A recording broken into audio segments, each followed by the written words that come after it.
Well बेटा, so good morning to all of you. मेरी आवाज आ रही है सबको क्लियर? मेरी आवाज क्लियर आ रही है सभी को? यस और नो?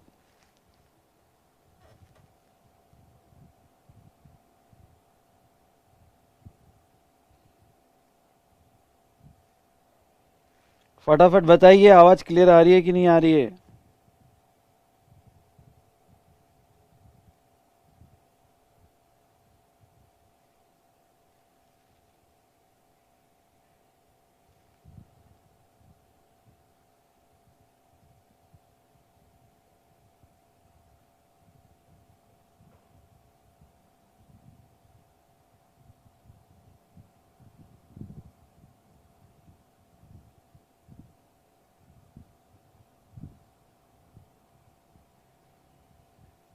चलिए, जस्ट मिनट बेटा।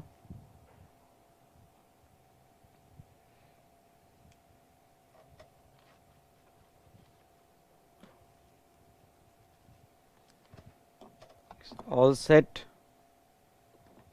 मैं सभी सेट कर लेता हूँ। चलिए, जस्ट मिनट बेटा।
चलिए,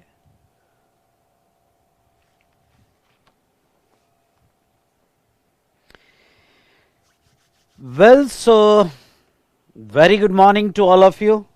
आज हम ये जीएसटी का सेशन जो है लेक्चर नंबर 2 कंटिन्यू करेंगे। ये हमारा डेमो सेशन है for May 22 examination as well as for November 22 examination. अब मैं आपको ये बता दूं कि यहाँ पे जो मई और 22 एग्जामिनेशन के लिए जीएसटी के जो ये डेमो लेक्चर्स है, ये हमारे 22nd तक चलेंगे। यस, 22nd तक 4 डेमो लेक्चर्स हो गए और बाद में दिसंबर से ये लेक्चर स्टार्ट हो गए।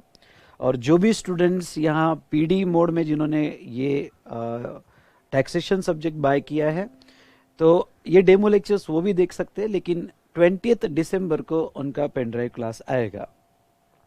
गुड मॉर्निंग बेटा। Good morning Akshat, good morning Vaibhav, Siddhi, good morning.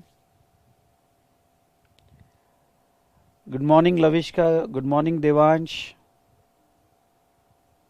चलिए, तो अब हम स्टार्ट करेंगे हमारा कल का डिस्कशन। एक लंबी सांस लो।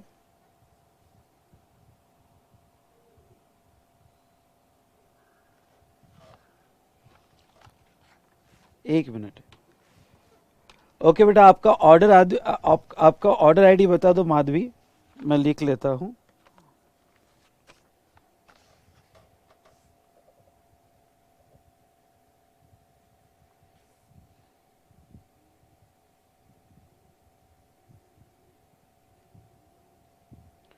ठीक है, चलो यहां पे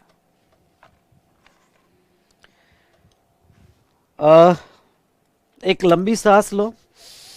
ओके, एक लंबी सांस लो और कहो जो भी हुआ अच्छा हुआ, जो भी होगा बहुत अच्छा होगा। आए हम कुछ अच्छा करने। छोड़ो छोड़ो छोड़ो, सांस छोड़ दो। ज्यादा रोक के मत रखो। और यस बेटा, इस थॉट से शुरुआत करेंगे कि टैक्सेशन सब्जेक्ट में इस बार 80 पार, हमें बिलो 80 सोचना ही नहीं है। पढ़ेंगे तो ऐसा पढ़ेंगे कि कान कर देंगे सब तरफ अपनी डिमांड कर देंगे। तो चलिए अब हम डिस्कशन को मैं थोड़ा रिवाइज कर लेता हूँ, पर डिस्कशन स्टार्ट करने के पहले आपकी जो भी डाउट्स या क्वेश्चंस होंगे तो वो डाउट्स और क्वेश्चंस मैं पहले एंटरटेन कर लूँगा और बाद में हमारा डिस्कशन हम स्टार्ट करेंगे। Okay, are you ready? Yes और नो? हाउस द जोश बच्चों, हाउस द जोश? बोलिए हाय सर। तो चलिए आपके कोई डाउट्स हो गए तो मैं पहले वो सॉल्व कर लेता हूँ।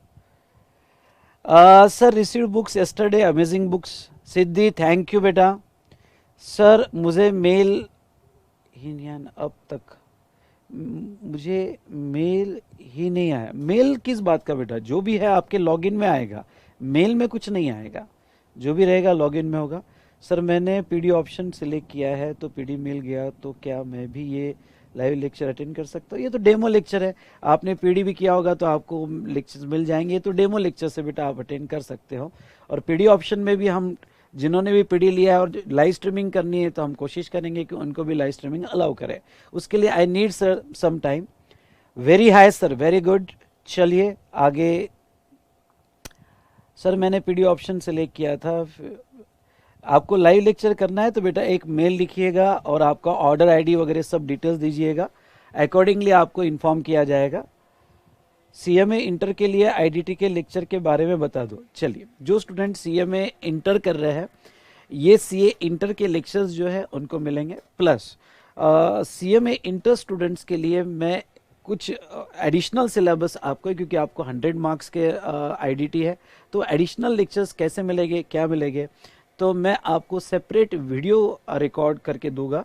तो यहाँ पे जब आप हमारे वेबसाइट से लेक्चर बाय करोगे तो www.vsmartacademy.com पे आप सीए कॉलम में मत जाना, सीएमए इसमें जाना और सीएमए में जाकर आप लेक्चर बाय करना। लेक्चर यही मिलेंगे, प्लस आपको पूरा किट मिलेगा, आपको कस्टम्स भी है और जीएसटी की कुछ एडिशनल लेक्चर्स भी है वो भी मिलेंगे, जहां मेरा एक प्रॉपर इंट्रो दिया होगा और आपको एक व्हाट्सएप भी आएगा और मैसेज भी आएगा जो इंट्रोडक्टरी वीडियो जो आपको मिल जाएगा बाद में। चलिए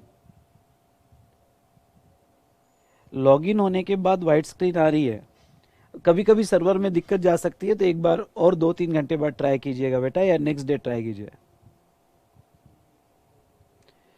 अगर आपने 16 लेक्चर्स ऑलरेडी रिकॉर्डेड बैच से कंप्लीट कर लिए तो बेटा कोई प्रॉब्लम नहीं, मैं आपको स्ट्रांगली सजेस्ट करूंगा कि आप वही कंटिन्यू करें, क्योंकि 8 पेजेस की अमेंडमेंट है, उससे ज्यादा अमेंडमेंट्स नहीं है।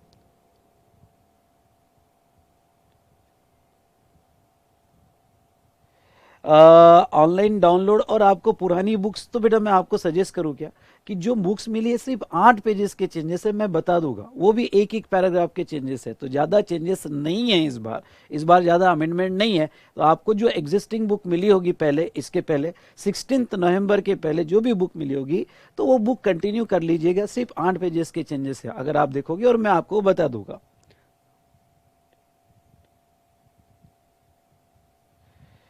चलिए लॉगिन हो जाएगा, कुछ स्टूडेंट्स के लिए टेक्निकल डिफिकल्टी आ रही है, लॉगिन हो जाएगा बेटा। और जिसका भी लॉगिन नहीं हुआ तो मैं उनको एक 4th लेक्चर में फॉर्म प्रोवाइड करूंगा, गूगल फॉर्म प्रोवाइड करूंगा। वो स्टूडेंट्स जो है यहाँ पे मैं डिस्क्रिप्शन कॉलम के लिंक में वो गूगल फॉर्म आपको दूंगा, वो गूगल फॉर्म आप कंप्लीट कीजिएगा, आपका लॉगिन हो जाएगा। ठीक है, सभी को डिजिटल बुक सभी को मिलेगी। डिजिटल बुक अगले महीने के 10 तारीख से चालू हो जाएगा, और सभी जिसने भी एडमिशन्स लिए है, प्री रिजल्ट बैच हो या अभी के बैच हो, सबको ये बुक्स मिलेगी बेटा। ठीक है, आ जाएगी बेटा, बुक्स आएगी, 7 to 8 डेज लगते हैं बुक्स आने को। हाँ, मैंने आपको पहले ही कहा कि आप मेरा इंट्रोडक्शन लेक्चर जो है वो इंट्रोडक्शन लेक्चर जरूर देखिएगा, जो मैंने सबको दिया था। वो इंट्रोडक्शन लेक्चर में मैं जो है यहाँ पे जो ऑनलाइन डाउनलोड के स्टूडेंट्स है वो भी लाइव स्ट्रीमिंग कर सकते हैं। ये लाइव स्ट्रीमिंग ऑप्शन सभी को अवेलेबल है, even live streaming option PD students को भी अवेलेबल है जिन्होंने पेन ड्राइव लिया हुआ है। ठीक है, तो लाइव स्ट्रीमिंग करना है तो सबको अवेलेबल है।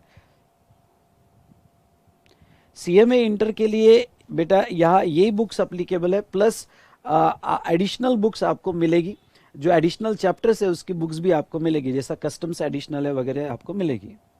चलिए एग्जाम प्रोबेबली मई में ही होगा, पर 10-15 दिन से ज़्यादा वो लेट होगा, उससे ज़्यादा लेट नहीं होगा। इसलिए मई 22 का एग्जाम जो मई स्टार्टिंग में होता है वो जनरली मई एंडिंग में होगा बस। हाँ हाँ, मैं इंट्रोडक्शन लेक्चर का आप सर्च करोगे वी स्मार्ट एकेडमी के चैनल पे तो आपको मिल जाएगा। अदरवाइज बेटा कोई प्रॉब्लम नहीं, कल मैं भूल गया तो वो जो मेरा पहला लेक्चर इंट्रोडक्शन लेक्चर है उसका लिंक मैं ऐड कर दूंगा, आज दोनों इसमें ऐड कर दूंगा, ठीक है। चलो, total number of lectures for IDT 35 lectures हो गए और ये सब आपको इंट्रोडक्शन लेक्चर में मिल जाएंगे। आज मैं कल भूल गया, मैं आज डाल देता हूँ डिस्क्रिप्शन कॉलम में। ओके, तो आपको आज मिल जाएगा बेटा, ठीक है।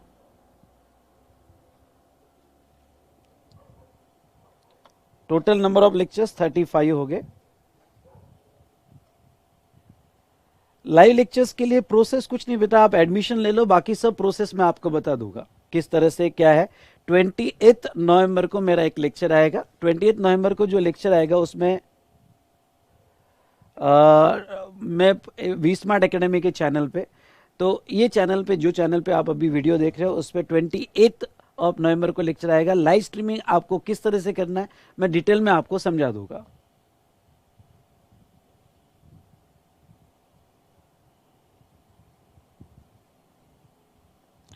चलो, मैं इंट्रोडक्शन लेक्चर बेटा मैं डाल दूंगा, ओके डोंट वरी, मैं आज ही डाल दूंगा, मैं कल भूल गया, सॉरी फॉर दैट। चलिए, अब हम हमारा डिस्कशन स्टार्ट करते हैं और यहाँ पे रिवाइज करते हैं कि हमने यहाँ क्या क्या देखा है। तो आ जाइए इंट्रोडक्शन। चलो, यहाँ पे basic concept of indirect taxes, इसमें हमने यहाँ जो है सबसे पहले कल what do you mean by tax, बहुत ही बेसिक कंसेप्ट था। नेक्स्ट, प्लीज अब कोई क्वेश्चन या सवाल मत पूछना प्लीज, मेरी रिक्वेस्ट है। अब जो भी है मैं इन बिटवीन जब टाइम दूंगा तभी आपके डाउट्स एंटरटेन करूंगा, अननेसेसरी आप अभी ऐड करोगे ऊपर स्क्रॉल हो जाएगा, मेरे देखने में भी नहीं आएगा। चलिए, तो यहाँ पे टैक्सेस दो टाइप के होते हैं, डायरेक्ट और इनडायरेक्ट टैक्सेस, इसके ऊपर हमने डिस्कशन किया। डायरेक्ट टैक्स जो है directly payable by person concern होता है, और इनडायरेक्ट टैक्स जो है, इनडायरेक्ट टैक्स डेवलप ही बहुत पहले, बहुत सालों से ये डेवलप हुआ टैक्स है। कोई भी बिजनेसमैन किसी अदर किंगडम में बिजनेस करने जा रहा है तो वो जो बिजनेस का टैक्स लगता है वो अपने प्राइस में रिकवर कर लेता है और कस्टमर को पास ऑन कर देता है। तो बेटा इनडायरेक्ट टैक्स का नेचर ही है कि ये पास ऑन होता है, क्योंकि ये बिजनेस टैक्स है जो गुड्स और सर्विस से कनेक्टेड होता है। फिर हमने यहाँ पे कि इनडायरेक्ट टैक्स कैसे लगता है, सेपरेटली कैसे बताया जाता है, ये डिस्कशन किया। फिर मैंने यहाँ एक सिंपल एग्जांपल से आपको समझाने की कोशिश की कि डायरेक्ट और इनडायरेक्ट टैक्स इन दोनों में क्या डिफरेंसेस है। ध्यान से सुनिएगा, डायरेक्ट और इनडायरेक्ट टैक्सेस इन दोनों में क्या डिफरेंसेस हैं। मैंने आपको ये एक एग्जांपल लेके समझाया और एक जर्नल एंट्री आपको बताई। जर्नल एंट्री में जब हम सेल्स करते हैं कोई भी, तो यहाँ पे कैश 1,10,000 और प्रॉपर एंट्री होना चाहिए टू सेल्स टैक्स और to sales to tax payable. Tax payable की जगह अगर आप जीएसटी में एंट्री कर रहे हो तो जीएसटी पेबल आएगा। अगर आप यहाँ पे एंट्री जो है सेल्स टैक्स में एक्साइज में कर रहे हो तो अकॉर्डिंगली वो टैक्स पेएबल आपका आएगा, और टैक्स पेएबल टू कैश जो हम पे करेंगे। अब हमारा एक क्वेश्चन सबसे बड़ा जो रेज हुआ था, मैं सबका ध्यान चाहूंगा, और वो क्वेश्चन ये रेज हुआ था कि क्या ये डबल टैक्सेशन है। अगर एक लेमैन के अप्रोच से देखा जाए, उनके एंगल से देखा जाए, तो हाँ बेटा ये डबल टैक्सेशन है।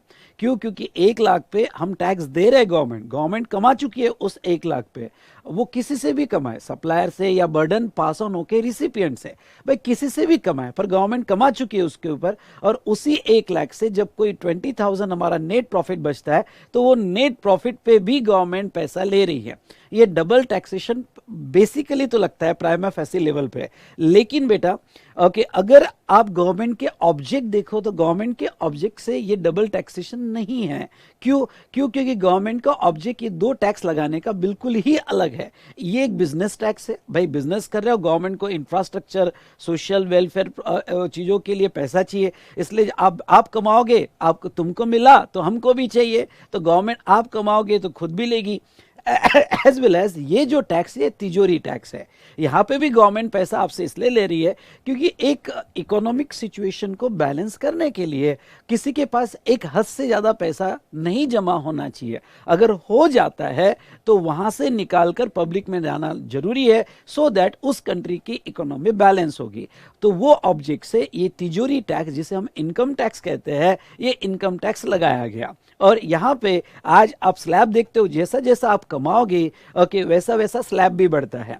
लेकिन बेटा ध्यान रहे, ये जो इनकम टैक्स है, ध्यान से सुनिएगा, ये जो इनकम टैक्स है ये उनको ही लगता है जो पैसा कमा रहा है। लेकिन इनडायरेक्ट टैक्स बच्चा हो, बेगर हो या कोई भी हो, ओके सब पे लगता है। इसलिए इनडायरेक्ट टैक्स का रेवेन्यू ऑब्वियसली ज्यादा होगा, क्योंकि पल पल आप जब भी कोई गुड्स और सर्विसेज खरीदते हो तो आपको इनडायरेक्ट टैक्स पे करने ही पड़ते हैं। ओके आप पूरे सुबह से लेकर शाम तक आप हर मूवमेंट पे आप कंट्रीब्यूट कर रहे हो in the revenue of government. Now income tax वही जिसके पास पैसा है, ठीक है। फिर मैंने आपको ये समझाने की कोशिश की कि जैसे इनकम टैक्स जो है वो ईयरली असेस होता है, मतलब इस फाइनेंशियल ईयर का टैक्स अगले असेसमेंट ईयर में असेस होता है। इसलिए इनकम टैक्स में दो टर्म्स बड़ी इंपॉर्टेंट है। वो कौन सी दो टर्म्स बड़ी इंपॉर्टेंट है दोस्तों? तो वो दो टर्म्स है यहाँ पे, ओके। तो बेटा प्रीसीडिंग फाइनेंशियल ईयर और करंट फाइनेंशियल ईयर, ये जो टर्म्स है वो सिर्फ इनकम टैक्स में होगी, पर जीएसटी में ये टर्म्स नहीं आएगी। जैसे आपको याद होगा तो इनकम टैक्स में असेसमेंट, जैसे मैंने पहले भी बताया, तो असेसमेंट ईयरली होगा, नेट प्रॉफिट यहाँ पे ईयरली होगा। लेकिन जीएसटी में जो भी असेसमेंट होता है वो ट्रांजैक्शन बेस्ड असेसमेंट होता है, यानी आपको अभी के अभी असेस करना है और पास ऑन करना है। इसलिए यहाँ पे प्रीसीडिंग ईयर या असेसमेंट ईयर ये कंसेप्ट को कोई रिलेवेंस नहीं है, क्योंकि उसका कोई यूज भी नहीं है। आपको असेसमेंट इमीडिएटली ट्रांजैक्शन वाइज करना है। उसके बाद में अगर आप देखोगे तो हमने यहाँ पे डिस्कशन किया था, और हमने क्या डिस्कशन किया मैं आपको ये बता दूं यहाँ पे। चलिए एक जस्ट मिनट बेटा, कुछ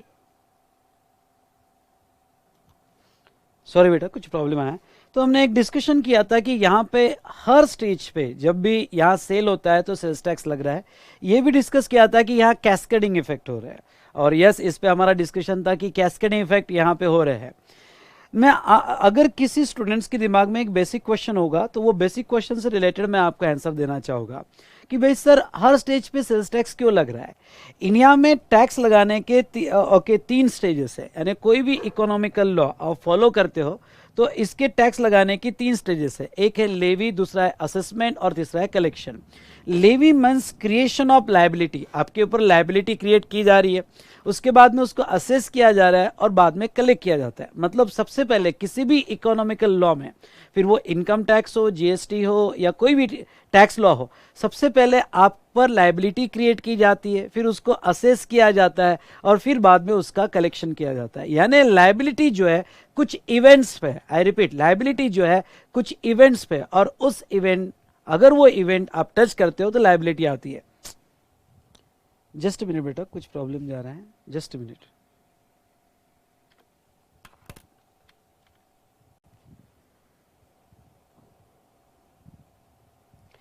हाँ बहुत इंपॉर्टेंट बात आपको ये बोल दो कि इनकम टैक्स की लेवी जो है बेटा,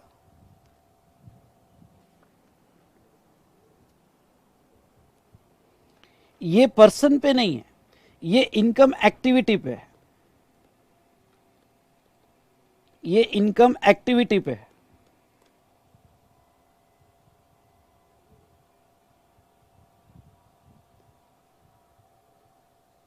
ये इनकम टैक्स की लेवी जो है बेटा ये इनकम एक्टिविटी पे, ध्यान से सुनिएगा, ये इनकम एक्टिविटी पे है।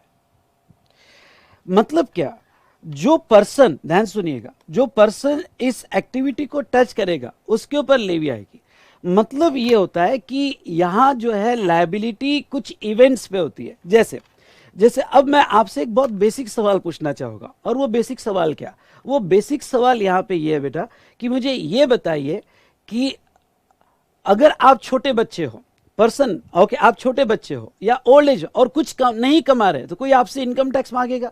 बिल्कुल भी आपसे कोई इनकम टैक्स नहीं मांगेगा। ओके, एक छोटा बच्चा है ओके, और गवर्नमेंट कह रही है नहीं तो इनकम टैक्स दे, नहीं, ओके क्यों? क्योंकि उसने एक एक्टिविटी को टच नहीं किया, और वो कौन सी activity? Income earn. Come on, income earn, ये एक्टिविटी को टच नहीं किया। भाई आपकी इनकम सैलरी से होनी चाहिए, आपकी इनकम हाउस प्रॉपर्टी से, कैपिटल गेन से, या बिजनेस से, या फिर अदर सोर्सेस से, पर उसने ये एक्टिविटी को बिल्कुल भी टच नहीं किया। Is it clear? इसलिए इनकम एक्टिविटी पे है। ओल्ड एज पर्सन है, कुछ नहीं कमा रहा है, तो अगर ओल्ड एज पर्सन है और वो कुछ भी नहीं कमा रहा है, तो क्या उसके ऊपर जीएस इनकम टैक्स आएगा? बिल्कुल नहीं। यानी यहां पे मेरा आपसे क्या कहना है कि कुछ इवेंट्स पे टैक्स रखा जाता है, और उस इवेंट को किसी भी पर्सन ने टच किया, पर्सन की डेफिनेशन में वो इंडिविजुअल हो या एचयूएफ हो या कोई भी हो, पर्सन की किसी भी इंडिविजुअल ने यहां पे उसको टच किया। एक मिनट,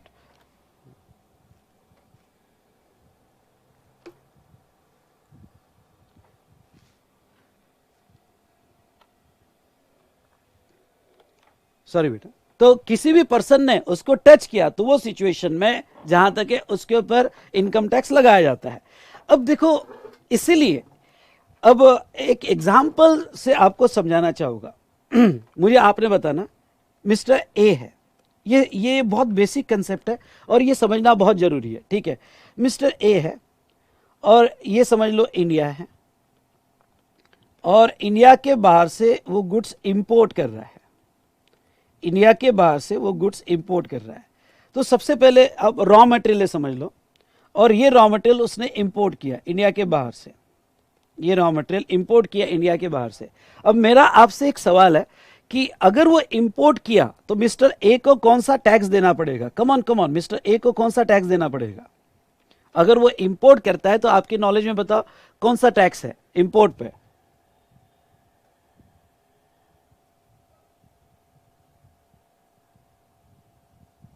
बोलिए फटाफट। बिल्कुल, कस्टम्स यानी इंपोर्ट ड्यूटी देना पड़ेगा, यहां पे इंपोर्ट ड्यूटी देना पड़ेगा, ठीक है? फिर आपके नॉलेज से बताना मेरे को, ये जो रॉ मटेरियल उसने फैक्ट्री में लाया, उसके फैक्ट्री में लाया, और फैक्ट्री में लाने के बाद, ये रॉ मटेरियल फैक्ट्री में लाने के बाद उसने फिनिश गुड्स मैन्युफैक्चर किया। ओके, फिनिश गुड्स मैन्युफैक्चर किया। अब मुझे ये बताइए, जीएसटी आने के पहले मैं आपसे ये जानना चाहूंगा, जीएसटी आने के पहले जब अगर वो फिनिश गुड्स मैन्युफैक्चर कर रहा है, तो ये फिनिश गुड्स पे मिस्टर ए को, क्योंकि मिस्टर ए की फैक्ट्री है, मिस्टर ए को फिनिश गुड्स पे जीएसटी आने के पहले कौन सा टैक्स देना पड़ता था? जीएसटी आने के पहले मैन्युफैक्चरिंग पे कौन सा टैक्स था? आपके नॉलेज में होगा ये, कौन सा टैक्स देना पड़ता था? बोलिए, बताइए, कौन सा टैक्स था बेटा? जीएसटी आने के पहले नहीं, मैन्युफैक्चरिंग पे कौन सा टैक्स था? अगर आपके नॉलेज में होगा तो मैन्युफैक्चरिंग पे। Correct, correct. यहां पे रुक्मिणी शर्मा आपने कहा एक्साइज ड्यूटी, करेक्ट। यहां मैन्युफैक्चरिंग पे एक्साइज ड्यूटी थी। ओके, मैन्युफैक्चरिंग पे एक्साइज ड्यूटी थी, जिसके बारे में आगे बात करेंगे। फिर मुझे ये बताइए कि अगर यहां पे ये मैन्युफैक्चर गुड्स वो सेल करता है, ये मैन्युफैक्चर गुड्स वो सेल कर रहा है, भाई मैन्युफैक्चर तो कर लिया, सेल करता है, तो मिस्टर ए को ही ये सेल पे और एक टैक्स देना पड़ता था। बताओ ये सेल पे कौन सा टैक्स था? सेल पे कौन सा टैक्स था? यस, कम ऑन, मैं आप सबसे रिस्पॉन्स चाहता हूं। ये सेल्स पे कौन सा टैक्स था बेटा? सेल्स पे था सेल्स टैक्स, ये सेल्स पे था सेल्स टैक्स, या उसे वैट भी कहा जाता था। ओके, सेल्स टैक्स या उसे वैट भी कहा जाता था, वैल्यू एडेड टैक्स। ओके, यानी देखो mister A, okay mister A बंदा एक ही इंडिया में, पर वो कस्टम ड्यूटी दे रहा है, उसके बाद में वो एक्साइज ड्यूटी दे रहा है, उसके बाद में वो सेल्स टैक्स और वैट दे रहा है, सेल्स टैक्स और वैट दे रहा है। अब वो ये सेल्स से उसने 1 लाख रुपए कमाया, और 1 लाख रुपए ये सेल्स जो प्राइस थी 1 लाख है, और ये 1 लाख जो उसने सेल किया, इसमें से उसको प्रॉफिट हुआ, इसमें से उसको प्रॉफिट हुआ, और प्रॉफिट 20,000 रुपए हुआ। तो बताओ ये नेट प्रॉफिट पे कौन सा टैक्स लग रहा है? मिस्टर ए को ही, यानी देखो मिस्टर ए कितने सारे टैक्सेस दे रहा है, मिस्टर ए को इस प्रॉफिट पे कौन सा टैक्स लग रहा है? जो उसको नेट प्रॉफिट हुआ, नेट प्रॉफिट पे बताओ कौन सा टैक्स लगेगा? चलो कम ऑन, मेरे साथ इन्वॉल्व हो जाओ फटाफट, जितने भी स्टूडेंट्स कनेक्टेड है फटाफट इन्वॉल्व हो जाओ। ये यहां पे प्रॉफिट पे कौन सा टैक्स होगा? करेक्ट। ओके, ये प्रॉफिट पे लग जाएगा इनकम टैक्स, ये प्रॉफिट पे लग जाएगा क्या बेटा, इनकम टैक्स। यहां पे ये लग गया इनकम टैक्स, डन। और अब यहां पे उसने जो कोई गुड सेल किया होगा, ध्यान सुनना, उसने कोई गुड सेल किया होगा, समझ लो ये मशीन है, और मशीन का बाद में वो मिस्टर ए जो है सर्विसिंग भी दे रहा है, यानी यहां मशीन का वो सर्विस भी दे रहा है, यानी after sale service, repair service, okay, इस टाइप की सर्विस भी दे रहा है। तो बताओ जीएसटी आने के पहले अगर कोई सर्विस प्रोवाइड होती है तो वो सर्विस पे कौन सा टैक्स था, सर्विस पे कौन सा टैक्स था, बोलो फटाफट। मैं आपसे यहां पे ये जानकारी चाहूंगा, सर्विस पे कौन सा टैक्स था,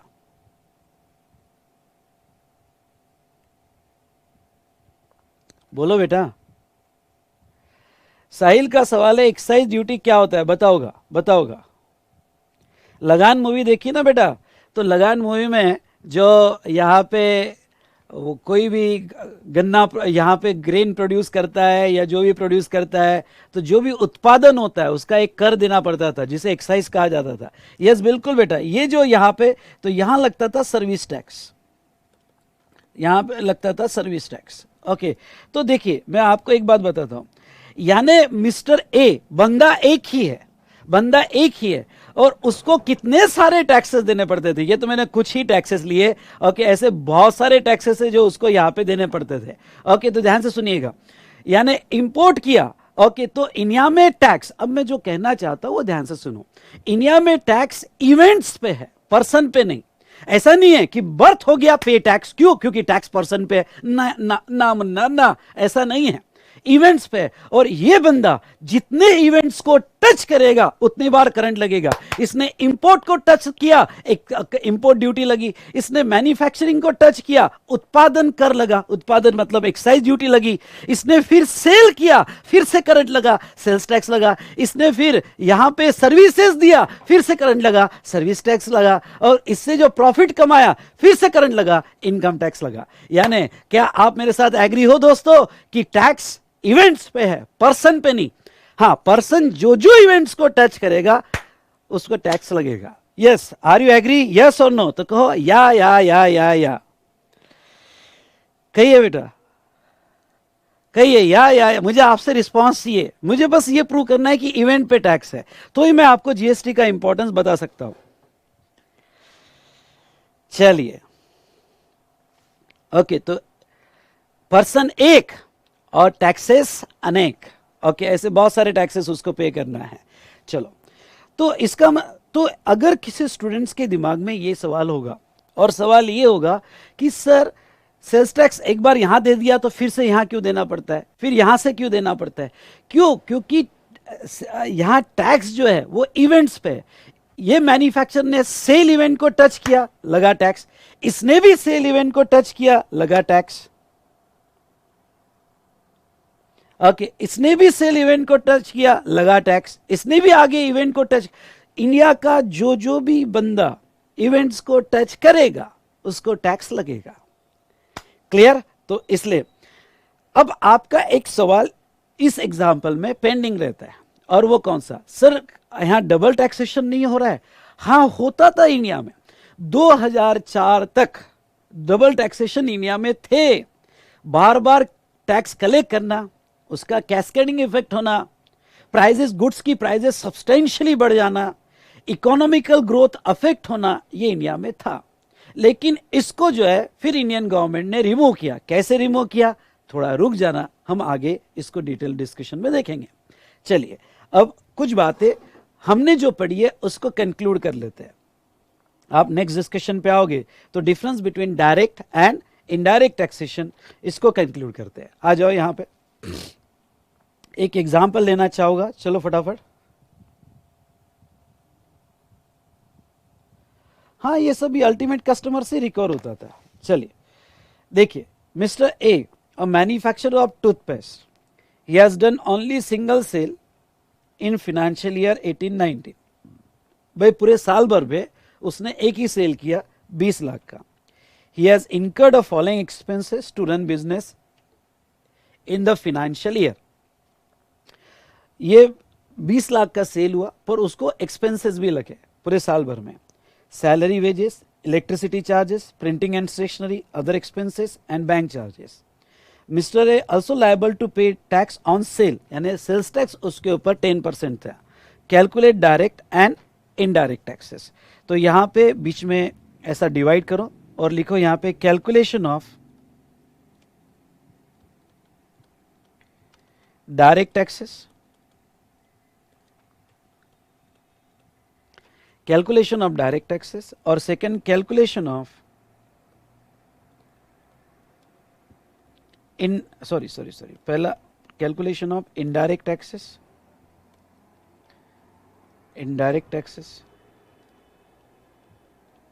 और next calculation of direct tax यानी income tax, direct tax, income tax. ठीक है, चलिए इनडायरेक्ट टैक्स कैसे निकालोगे, कोई बताएगा? क्या मैं इनडायरेक्ट टैक्स ऐसे निकालूं 20 lakhs माइनस दिस एक्सपेंसेस, जो बचेगा वो इनडायरेक्ट टैक्स? बताइए इनडायरेक्ट टैक्स कैसे निकलेगा, यानी सेल्स टैक्स. बोलो फटाफट. देखिए तो दोस्तों यहां पे सिंपल है, प्राइस ऑफ द गुड्स या सेल्स वैल्यू जो भी आपकी होगी, ब्रैकेट में सेल्स वैल्यू जो भी आपकी होगी, तो ये आपकी 20 lakhs है, लिखते जाओ मेरे साथ, और उसके ऊपर sales tax at the rate 10%, 2 lakhs, खत्म. इनडायरेक्ट टैक्स का कैलकुलेशन हो गया खत्म. यानी टोटल प्राइस मेरे साथ लिखते जाओ, और आपकी टोटल प्राइस 22 lakhs. तो इतना सिंपल है कैलकुलेशन इनडायरेक्ट टैक्स का. इनडायरेक्ट टैक्स बहुत इजी है, और आप आउट ऑफ 40 35 तो मिनिमम जो है वो टारगेट कर ही सकते हो. ठीक है, जस्ट यहाँ कैलकुलेशन हो गया. अब नेक्स्ट बेटा यहाँ इनकम टैक्स यानी डायरेक्ट टैक्स कैसे कैलकुलेट करोगे? तो डायरेक्ट टैक्स का आप अगर पीजीबीपी जब भी आपका होता है तो वो देखो यहाँ आपका सेल्स वैल्यू 20 lakhs है, लेस एक्सपेंसेस. ओके, तो आप जो भी एक्सपेंसेस है, मैं डायरेक्ट टोटल लेता हूँ, टोटल करो इसकी कितने एक्सपेंसेस है, इसका डिडक्शन मिल जाएगा. एक्सपेंसेस एज अबव, तो आपका एक्सपेंसेस जो है, हाँ इनकम टैक्स निकालने के लिए आपको एक्सपेंसेस का डिडक्शन मिल जाता है. तो कितनी आती है बेटा इसकी टोटल? देखिए यहाँ पे बेटा पेज नंबर आप ये देखिए ना, स्क्रीन पे दिख रहा है ना, एग्जाम्पल 3. बताइए बेटा कौन से पेज पर है? मुश्किल है. ठीक है, तो यहाँ पे एक्सपेंसेस एज अबव कितने आ रहे एक्सपेंसेस? यहाँ एक्सपेंसेस आ रहे आपके 2 lakhs plus 1 lakh plus 1,50,000 plus 3,50,000 plus 1 lakh, यानी कितने आ रहे? 9 lakhs. तो ये आपके 9 lakhs एक्सपेंसेस हो गए जिसका आपको डिडक्शन मिलेगा. यानी आपका नेट प्रॉफिट सभी एक्सपेंसेस जाने के बाद ये आपका नेट प्रॉफिट हुआ, और कितना? 11 lakhs. 11 lakhs आपका नेट प्रॉफिट हुआ. अब मुझे आप यहाँ इनकम टैक्स के स्लैब लगाने के बाद क्या इनकम टैक्स कैसे आएगा बताओ? कितना एग्जम्पशन है इनकम टैक्स में? बताइए बेटा फटाफट.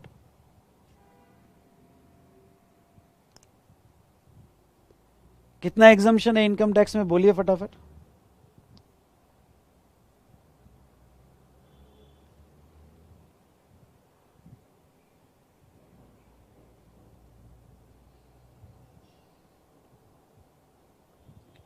$2.5 lakhs. तो एग्जम्पशन अप्लाई करके डायरेक्ट मैं आपके ऊपर छोड़ता हूं, एग्जम्पशन अप्लाई करके और स्लैब 10% अप्लाई करके डायरेक्ट टैक्स कैलकुलेट करके बताओ. इनकम टैक्स कैलकुलेट करके बताओ, सभी स्लैब अप्लाई करके. मैं डायरेक्ट इनकम टैक्स का अमाउंट लिखूंगा, आप जो बताओगे मैं आप पे ट्रस्ट करता हूं. तो यहाँ पे डायरेक्ट स्लैब वगैरह अप्लाई करके अगर किसी का इनकम टैक्स नहीं हुआ होगा तो ठीक है, अभी जो मैं कह रहा हूँ लिख लो चुपचाप। ओके, इसके बाद में मैं आप कसम खाता हूँ इनकम टैक्स का नाम भी नहीं लूंगा, ठीक है। तो यहाँ पे यस, डायरेक्ट अमाउंट बताओ इनकम टैक्स कितना आ रहा है स्लैब अप्लाई करके। अथर्व का कहना है 1,48,200, 1,48,200, 1,42,500। ऐसे कैसे हो रहा है?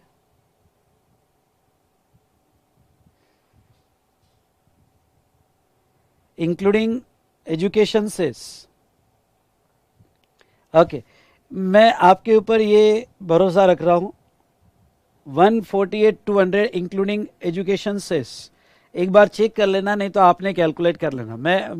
मेरा ये कैलकुलेशन से कोई लेना देना नहीं है, बस मैं आपको इतना ही कहना चाहूँगा कि दोनों में बस इतना ही डिफरेंस बताना चाहता हूँ कि यहाँ कंपटीशन कैसे किया जाता है। इनडायरेक्ट टैक्सेस में यह कंपटीशन जो किया जाता है विथ सेस वगैरह सब ले लेना बेटा, हाँ, ये आप देख लेना कि किस तरह से कैलकुलेशन है। तो यहाँ जो है इनडायरेक्ट टैक्सेस में ये अमाउंट आप कंफर्म कर लेना, मैं पहले ही कह रहा हूँ, ठीक है। तो अब यहाँ पे इनडायरेक्ट टैक्सेस में कैलकुलेशन का तरीका ऐसा होता है और डायरेक्ट टैक्सेस में कैलकुलेशन का तरीका ऐसा होता है। चलिए नीचे फटाफट डिफरेंस लिख लेते हैं, दो पार्ट करो। पहले इसमें लिखो डायरेक्ट टैक्स और दूसरा इनडायरेक्ट टैक्स। डायरेक्ट और सेकंड इनडायरेक्ट टैक्स, ठीक है। लिखो फटाफट डिफरेंस यहां पे, डायरेक्ट और इनडायरेक्ट टैक्स लिखो फटाफट। पहला लिखो, it is payable by person concern, it is payable by person concern,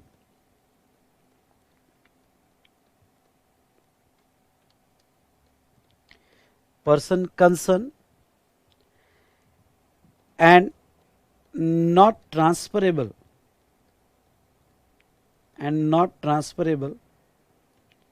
transferable to another person,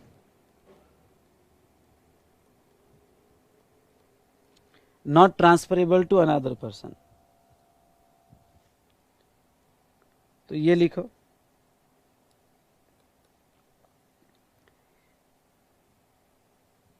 it is payable by one person and transferable to another person,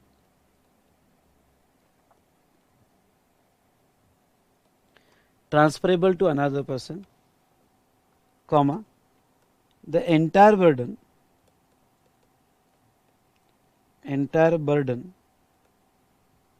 of tax is on ultimate consumer। Entire burden of tax is on ultimate consumer। Second one, it is normally levied on income or wealth,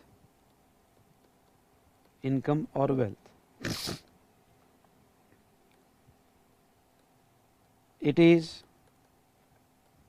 normally levied on goods or services,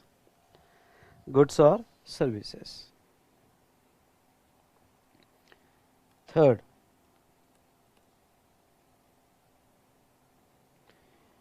revenue of government from DT and direct taxes, is comparatively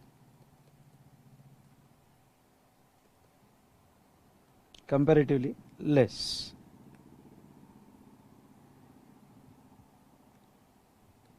यहाँ लिखो, revenue of government from indirect taxes IDT is comparatively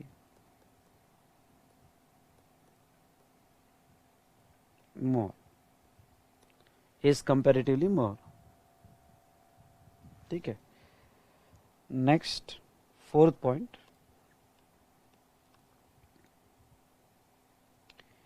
cost of collection, cost of administration,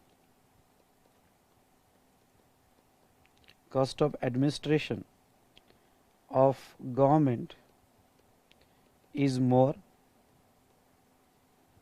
और यहाँ पे cost of administration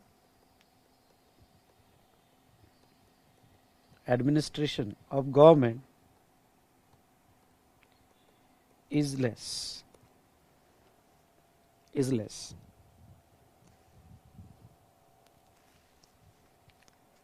cost of administration of government is less. अब बेटा वहां जगह होगी तो ठीक, नहीं तो स्टूडेंट नोट्स में ऐसे टाइटल देके डायरेक्ट और इनडायरेक्ट टैक्स का पॉइंट नंबर 5 आप लिख सकते हो। It is progressive in nature,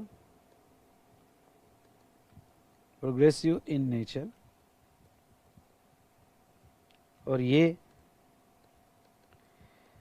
regressive in nature, ये मैं समझाऊंगा आपको। इट इज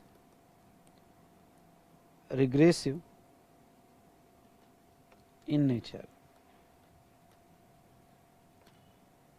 और लास्ट जस्ट एग्जाम्पल,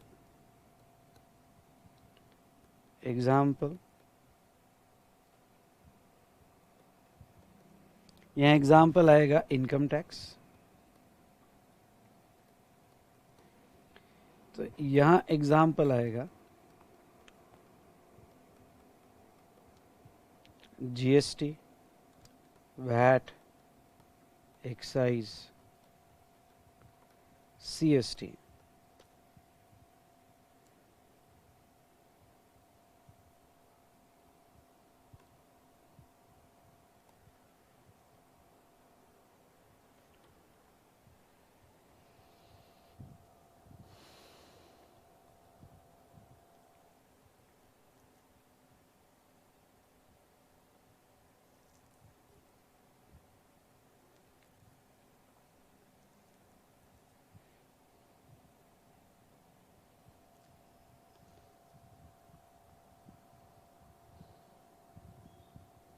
डन?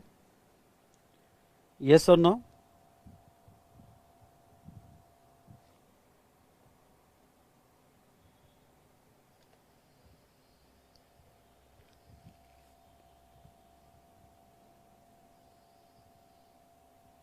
आप जो अपना रजिस्टर, जिसे हम खिचड़ी बुक कह रहे हैं, उसमें लिखते जाओ।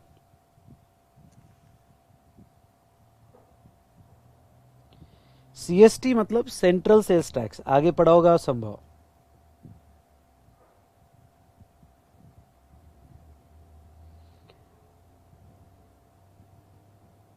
Manju, questioner is enough.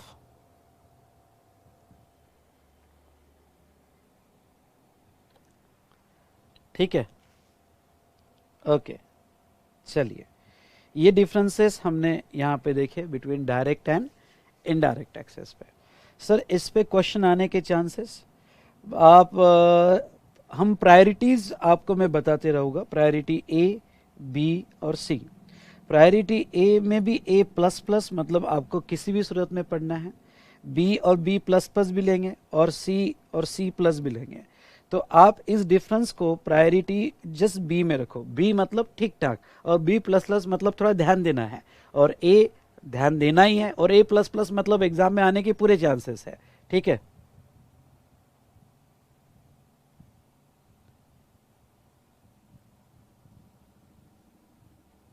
ठीक है। चलिए डिस्कशन को थोड़ा आगे बढ़ाते हैं यहाँ पे। तो ये हमने डिफरेंस देख लिया between direct and indirect taxes का। ये जो पहला चैप्टर होता है इंट्रोडक्शन, ये आपके एग्जाम में मिनिमम यहाँ पे 5 मार्क्स तक इसके ऊपर सवाल पूछे जा सकते हैं, लेकिन ये एग्जाम के हिसाब से इतना इंपॉर्टेंट नहीं है, पर जीएसटी समझने के हिसाब से बहुत इंपॉर्टेंट है, क्योंकि जीएसटी का ये फाउंडेशन है। अगर ये नहीं समझा आपने तो फिर आगे जीएसटी बिल्कुल भी समझ में नहीं आता है आपको। चलो, अब मैं आपको ये समझाना चाहूँगा, इंडिया में जो है बेटा फेडरल स्ट्रक्चर है।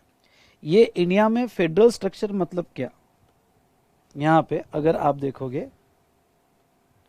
फेडरल स्ट्रक्चर यानी क्या, जब इंडियन कॉन्स्टिट्यूशन बना हमारा, यस खिचड़ी बुक मेरे साथ लिखते जाओ, बस मैं आपको कह रहा हूँ ये प्रैक्टिस फॉलो करो, ये मेरी गारंटी है कि आपको यहाँ पे 30 to 35 मार्क्स जीएसटी में मैं दिलवा दूंगा। लेकिन मैं जो भी लिखता हूँ इतना फास्ट लिखो कि आपको भी समझ में ना आए। और खिचड़ी बुक हमें बाद में रेफर नहीं करना है, वो सिर्फ क्लास वर्क रब बुक है, क्लास वर्क रब बुक है। हमें क्या रेफर करना है क्या नहीं रेफर करना है वो सब नोट्स में कवर हो जाएगा और हमारे क्वेश्चन एयर में कवर हो जाएगा।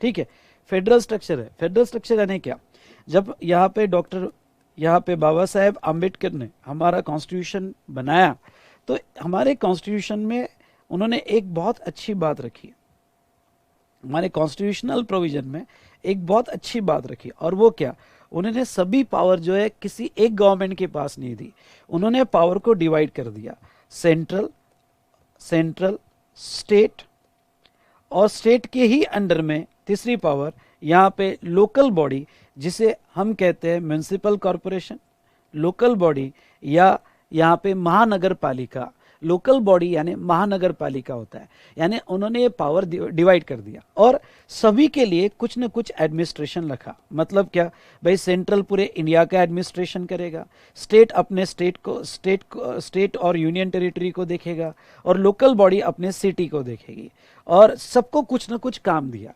लेकिन अगर इनको यहाँ पे एडमिनिस्ट्रेशन करना है तो पैसा भी चाहिए, ओके इनको पैसा भी चाहिए, तो ये पैसा कहाँ से लाएंगे, क्योंकि सेंट्रल को पूरे इंडिया की डेवलपमेंट करना है, स्टेट को अपने पर्टिकुलर स्टेट को डेवलप करना है, उसके बाद में यहाँ पे लोकल बॉडी को सिटी को डेवलप करना है। जो भी सीएमए स्टूडेंट्स देख रहे हैं बेटा, यहाँ पे यस ये लेक्चर उनके लिए रिलेवेंट है।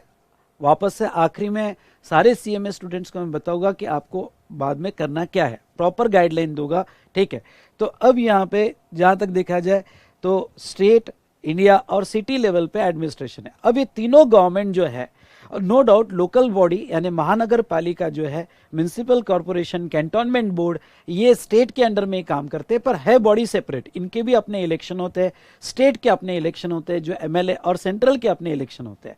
अब सवाल है कि ये तीनों को जो एडमिनिस्ट्रेशन करना है तो ये अपना पैसा कहाँ से लाएंगे, तो ये जो पैसा लाएंगे बेटा, ओके ये टैक्स के फॉर्म से लाएंगे। पैसा टैक्स के फॉर्म से मेजर रेवेन्यू आता है, तो ये मेजर रेवेन्यू टैक्स के फॉर्म से पैसा आता है, तो यहाँ पे कौन सा टैक्स कौन लेगा। जैसे यहाँ पे भाई वैट है, सेल्स टैक्स है, एक्साइज है, मैं स्पेशली इनडायरेक्ट टैक्स की बात कर रहा हूँ। मैं आपके जानकारी के लिए कहता हूँ, चलो जानकारी के लिए नहीं, देखना चाहता हूँ आपका नॉलेज क्या है। इनकम टैक्स ये किसका रेवेन्यू है, आपके सामने मैं आपके ऑप्शंस रहे ये 3। क्या इनकम टैक्स सेंट्रल गवर्नमेंट का रेवेन्यू है, क्या स्टेट गवर्नमेंट का रेवेन्यू है, या महानगर पालिका या पंचायत, जो भी आप नाम रखे, क्या इनका रेवेन्यू? बताओ इनकम टैक्स किसका रेवेन्यू है, बोलिए फटाफट, इनकम टैक्स किसका रेवेन्यू है? Very good very good. यहाँ पे अथर्व, भावेश, वेदांत, इंदर, आपने बहुत अच्छा ऑप्शन यहाँ आंसर दिया है। और ये इनकम टैक्स जो है बेटा, यहाँ पे सेंट्रल गवर्नमेंट का रेवेन्यू है, ये पूरा पैसा सेंट्रल गवर्नमेंट लेती है, और ये सेंट्रल गवर्नमेंट जो है पूरे इंडिया पे खर्च करती है। और कभी कभी फ्लड हो जाए या फिर कोई यहाँ पे अनसर्टन इवेंट्स आ जाए तो स्टेट को भी पैसा देती है।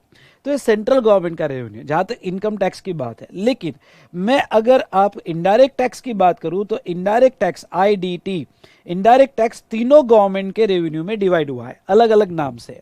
तो अब आपके सामने ये आ जाता है, जैसे ये फेडरल स्ट्रक्चर है, कोई भी बिजनेसमैन अगर बिजनेस कर रहा है, अब मैं ये डायग्राम पे आऊंगा, कोई भी बिजनेसमैन अगर बिजनेस कर रहा है तो इस बिजनेसेस पे सेंट्रल गवर्नमेंट भी अपना पैसा लेती है कि भाई यहाँ बहुत ही क्लियर फंडा है, और फंडा ये है कि तुमको मिला तो गवर्नमेंट कहती है हमको भी चाहिए। क्यों? क्योंकि इनडायरेक्ट टैक्स बिजनेस पे है और तीनों गवर्नमेंट ये बिजनेस पे अटैक करती है। यानी सेंट्रल भी इस बिजनेसमैन वाले से पैसा लेती है, स्टेट भी इस बिजनेसमैन वाले से पैसा लेता है, और यहाँ पे कॉर्पोरेशन टैक्स, इन शॉर्ट महानगर पालिका का जो टैक्स लगता है, पहले एक नाम आपने कभी सुना होगा, ऑक्ट्राय। ऑक्ट्राय आपने सुना है? ऑक्ट्राय या लोकल बॉडी टैक्स, ये सुना है कभी आपने? बताइए यस और नो, बोलिए फटाफट। ऑक्ट्राय, लोकल बॉडी टैक्स वगैरह ये कभी सुना है आपने?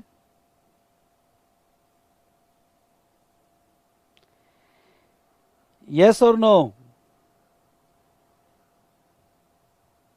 हाँ, तो ये ऑक्ट्राय का रेवेन्यू जो है महानगर पालिका का होता था, जो यहाँ पे गुड्स और सर्विसेज पे ऑक्ट्राय या लोकल बॉडी टैक्स वो कलेक्ट करते थे।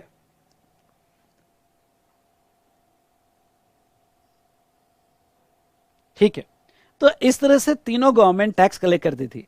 मैं आपको ये क्यों समझा रहा हूं भाई, हमें इंडिपेंडेंस मिला और वो इंडिपेंडेंस 1947 में मिला और जीएसटी 2017 में आया। सबसे पहले तो जीएसटी लाने की इतनी जरूरत क्यों थी? क्यों हमारे जो इंडियन टैक्सेस थे वो क्या सेल्फ सफिशिएंट नहीं थे? क्या वो इफेक्टिव मैकेनिज्म में नहीं थे?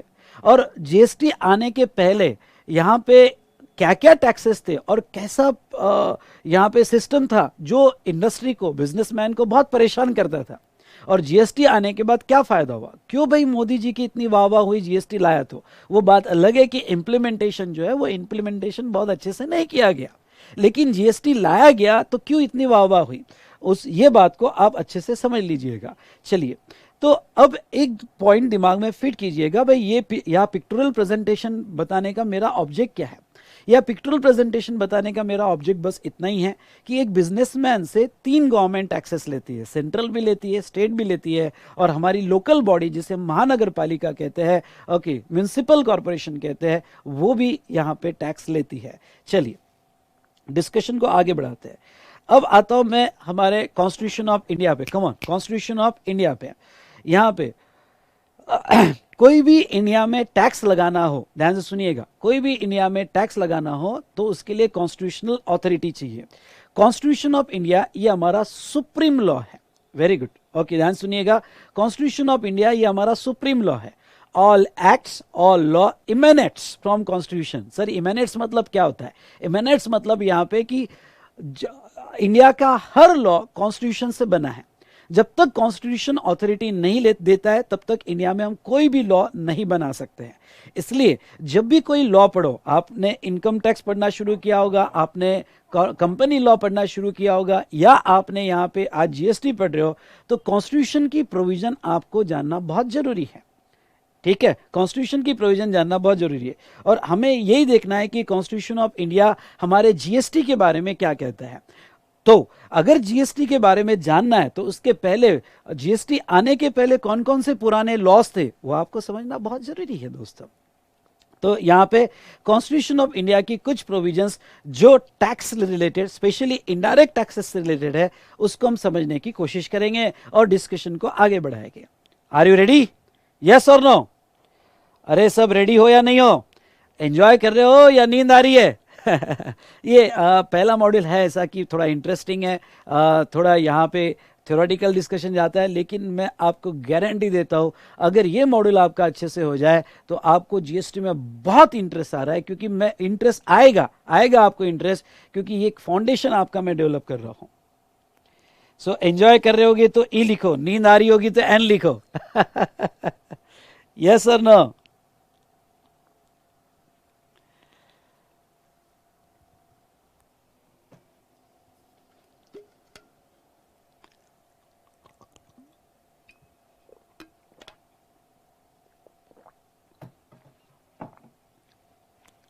चलिए, तो चलिए, एंजॉय से ज्यादा बेटा नॉलेज बहुत मिलेगा। मैं आपको एक बात की तो गारंटी देता हूं, मैं 17 इयर्स का मेरे प्रैक्टिस का, मैंने बहुत सी अपील की केसेस लड़ी है, और यहाँ पे मेरे लेक्चर्स में आपको नॉलेज बहुत मिलेगा। एंजॉयमेंट तो होगा ही होगा, लेकिन ऐसा समझ लो मेरे लेक्चर नॉलेज बेस ज़्यादा है। ओके, ह्यूमर जहाँ जहाँ ज़रूरत है वहीं होगा, ठीक है। नाउ आप ह्यूमर के लिए डायरेक्ट इनकम टैक्स में सर आपको पढ़ा ही रहे हैं, बाकी सब पढ़ा ही रहे, और नो डाउट आप उसमें एंजॉय कर रहे हो। लेकिन जीएसटी जो है ना, one of the most complicated subject है। आज सीए को भी समझ में नहीं आता है, और मेरे लिए बहुत बड़ा चैलेंज है कि इंटर लेवल पे आपको मुझे समझाना है। तो बेटा यस, मुझे नॉलेज बेस्ड और बेसिक फंडामेंटल आपके बहुत क्लियर करने हैं, सो दैट जीएसटी जब भी आप ऑफिस में जाओ तो आपका one of the interesting subject रहे, और आपका बॉस जब भी आपको पूछे कि तूने जीएसटी का क्लास कहाँ लगाया था, आपको आंसर ये देना है। ओके, चलिए प्रैक्टिकल नॉलेज भी बेटा आपके साथ मैं शेयर करूंगा। तो चलो, यहाँ पे कॉन्स्टिट्यूशन ऑफ इंडिया, ये largest written constitution of the world है। हाँ, इंडियन कॉन्स्टिट्यूशन एक largest written constitution of the world है। ये हमारा सुप्रीम लॉ है, और ये supreme law 3 tier federal structure देता है, जैसे मैंने government, central government, state government और लोकल गवर्नमेंट, जिसको हम म्यूनिसिपैलिटी या म्यूनिसिपल कॉर्पोरेशन कहते हैं, इसमें यहाँ पे दिया हुआ है। चलिए नेक्स्ट बेटा, मैं अब एक एग्जाम्पल लेते हैं विनय का। लेट्स टेक एक छोटा सा एग्जांपल कि विनय एक बिजनेसमैन है, और 2 मिनट के लिए अज्यूम करो कि यहाँ पे इंडिया में जीएसटी जैसा कोई टैक्स नहीं है। 2 मिनट के लिए अज्यूम करो हम जीएसटी बनाएंगे। ओके, यानी मैं आपको ऐसा डायरेक्ट पढ़ाऊंगा ही नहीं। जैसे कल मैंने आपको ये सिखाया था कि क्या जरूरत है असेसमेंट ईयर की, आंसर आपने दिया कि जीएसटी में बिल्कुल जरूरत नहीं है, इनडायरेक्ट टैक्स में बिल्कुल जरूरत नहीं है। ऐसा ही लॉ आपसे बनवा कर लूंगा, ये मेरी गारंटी है कि आपसे बनवा के लूंगा पूरा कंप्लीट लॉ, मजा आएगा आपको। तो चलिए सर, एक गाना भी हो जाए मजेदार। बिल्कुल गाना भी होगा। ओके, थोड़ा ब्रेक के बाद हम गाना भी जरूर लेंगे। तो चलिए यहाँ पे विनय की बात करते हैं। विनय अपना ट्रेडर है, गुड सेल कर रहा है, सर्विसेज दे रहा है, ठीक है। अब नेक्स्ट 5 मिनट्स के लिए अज्यूम करो कि इंडिया में ऐसा कोई लॉ नहीं है जो सेल्स पे टैक्स लगाता है, ऐसा कोई भी लॉ नहीं है। एक ऑफिसर आया और ऑफिसर ने कहा मिस्टर विनय, विनय ने कहा यस, आप पैसा कमा रहे हो बिजनेस करके? विनय ने कहा यस, बस थोड़ा बहुत कमा लेता हूँ, बस कुछ मिल जाता है। तो ये जो है ऑफिसर ने कहा मिस्टर विनय, अगर आपने कमाया तो हमको भी चाहिए, चाहे कुछ भी हमको भी चाहिए ना, हमको भी दो ना। ओके, ये ऑफिसर जो है गवर्नमेंट का ऑफिसर है, मे बी सेंट्रल, स्टेट या जो भी है, तो आपको मिला तो हमको भी चाहिए। तो विनय ने कहा वेट मिस्टर ऑफिसर, आप मुझसे पैसा मांग रहे हो? ऑफिसर ने कहा हाँ, हमको चाहिए। तो विनय ने कहा क्या आप हफ्ता मांग रहे हो? अब देखो, हफ्ता अगर लीगल हो तो टैक्स कहा जाता है और हफ्ता अगर इलीगल हो तो हफ्ता कहा जाता है। ओके, तो यहां पे ऑफिसर ने कहा भाई आप बिजनेस कर रहे हो, इंडिया का रिसोर्सेज यूज कर रहे हो, हमें टैक्स चाहिए। Vinay said mister officer, do you have constitutional authority to collect tax from me? हम यहाँ एक इंडिपेंडेंट इंडिया में रहते हैं और हमारा इंडियन कॉन्स्टिट्यूशन क्या आपको ये राइट्स देता है कि आप मुझसे टैक्स कलेक्ट करो? मैंने कहा नो, आई डोंट नो कि हमारा इंडियन कॉन्स्टिट्यूशन आपसे टैक्स कलेक्ट करने का पावर देता है नहीं देता है। विनय कहा यहां पे get out mister officer, get out from here. Officer, अरे आप मेरी इंसल्ट कर रहे हो। मिस्टर विनय ने कहा गेट आउट, बोला ना गेट आउट यहां से। हम इंडियन पब्लिक है, पब्लिक, हम कानून को बदल देते हैं। मोदी जी को यहां फार्मर लॉज यानी या फार्म से रिलेटेड लॉज वापस लेने पड़े, कृषि से रिलेटेड लॉ वापस लेने पड़े, पब्लिक है पब्लिक। तो तुम कौन से खेत की मूली हो? Okay, get out from here. अगर हमारा कॉन्स्टिट्यूशन तुम्हें यहां पे पावर नहीं देता है तो आप हमारे से टैक्स कलेक्ट नहीं कर सकते। ऑफिसर की बड़ी इंसल्ट हुई, उसने भी कसम खाई कि इतनी इंसल्ट, कसम की कसम से छोड़ूंगा नहीं तुमको दिल से, देख लेना बेटा। ओके, और यहां पे ऑफिसर ने अब ठान ही लिया कि मैं तो अब यहां टैक्स कलेक्ट करके रहूंगा ही रहूंगा विनय से, विनय को नहीं छोड़ूंगा। ओके, ये मैं कसम खाता हूं। अब उसे टैक्स कलेक्ट करना है और दोस्तों उसके पास कॉन्स्टिट्यूशनल पावर नहीं है टैक्स कलेक्ट करने की। वो कॉन्स्टिट्यूशन ऑफ इंडिया के पास गया, जहां उसने 3 आर्टिकल्स देखे, आपने पढ़े भी होंगे इसके पहले। ओके, और वो कौन से 3 आर्टिकल्स? पहला आर्टिकल 265, 245 और 246। लैग आ रहा है?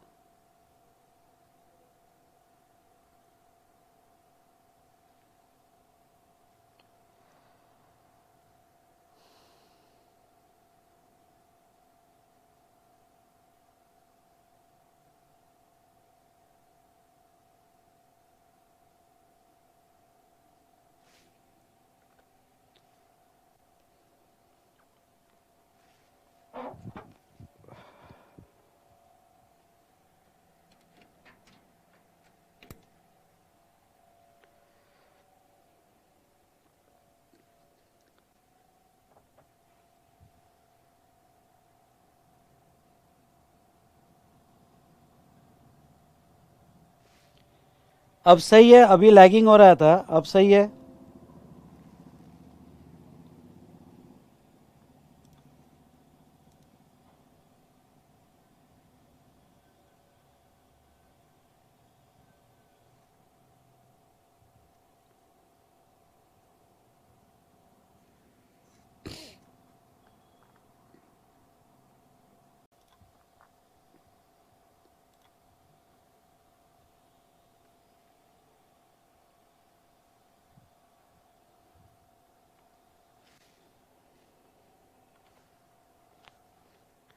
अब सही आ रहा है बेटा?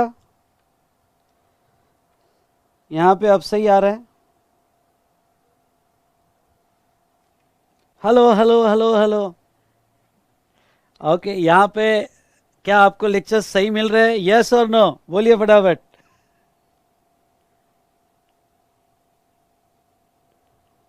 Yes, clear, very good.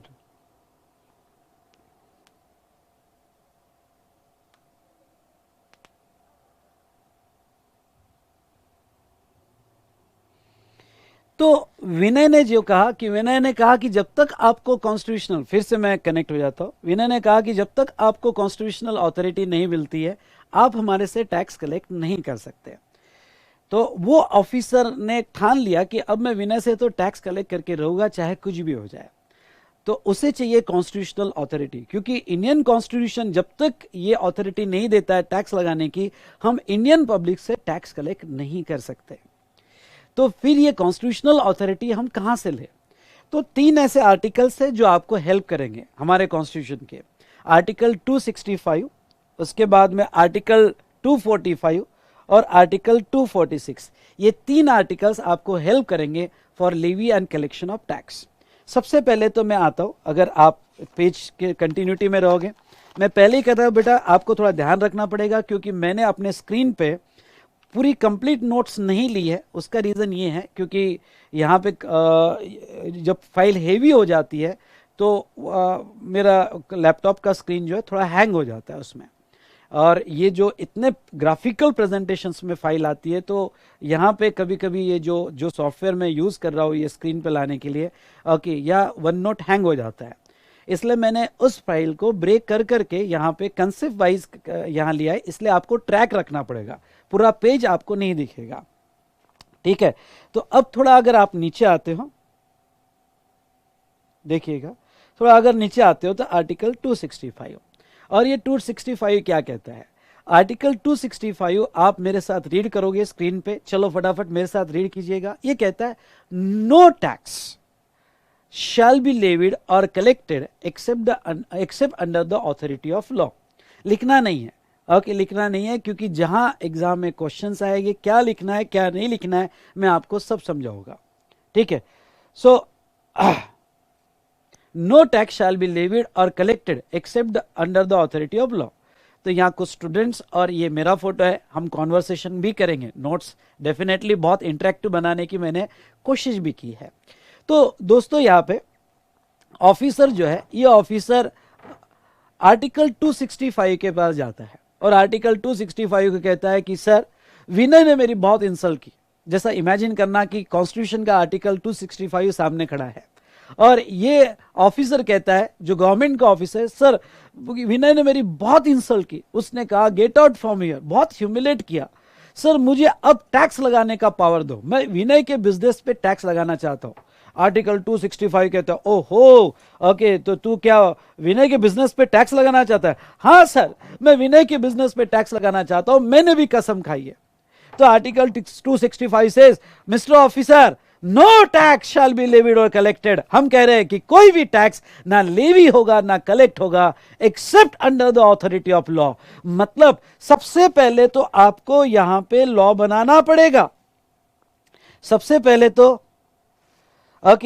पहले तो आपको यहां पे लॉ बनाना पड़ेगा, और वो लॉ बनाने के बाद, ध्यान सुनिएगा, वो लॉ बनाने के बाद उस लॉ से ऑथोरिटी लेनी पड़ेगी, और वो ऑथोरिटी लेने के बाद ही आप पब्लिक से टैक्स कलेक्ट कर सकते हो। कम ऑन, पहले लॉ बनाओ, लॉ से ऑथोरिटी लो, और ऑथोरिटी से टैक्स लगाओ। मैं कोई यहां ब्रेक डांस नहीं कर रहा हूं, आपको कंसेप्ट समझा रहा हूं।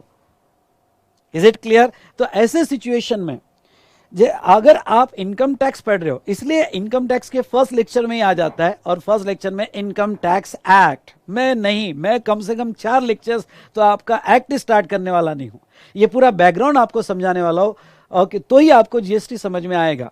तो ऐसे सिचुएशन में जहां तक देखा जाए, इनकम टैक्स लगाने के लिए स्पेशल इंडिया में लॉ है जिसका नाम है इनकम टैक्स एक्ट, और इनकम टैक्स एक्ट में लेवी इनकम अर्निंग एक्टिविटी पे है, और 5 हेड में यहां पे आप इनकम अर्न करते हो जो आप पढ़ रहे हो, ओके, या आप पढ़ोगे इनकम टैक्स में। तो जैसे मैंने पहले कहा कि टैक्स कुछ इवेंट्स पे होता है, पर्सन पे नहीं, और वो इवेंट्स पे टैक्स, कौन से इवेंट पे टैक्स आएगा उस पे उसकी ऑथोरिटी के लिए लॉ बनता है, और उस लॉ के थ्रू टैक्स कलेक्ट किया जाता है। तो यहां आर्टिकल 265 ने कहा कि देख भाई, ओके मिस्टर ऑफिसर, पहले तो तुझे एक्ट बनाना पड़ेगा, और वो एक्ट बनाने के बाद तू टैक्स कलेक्ट कर सकता है, फिर वो टैक्स डायरेक्ट हो या इनडायरेक्ट हो, इंडिया में किसी भी टाइप का टैक्स हो, तो तुझे यहां पे लॉ बनाना पड़ेगा दोस्तों।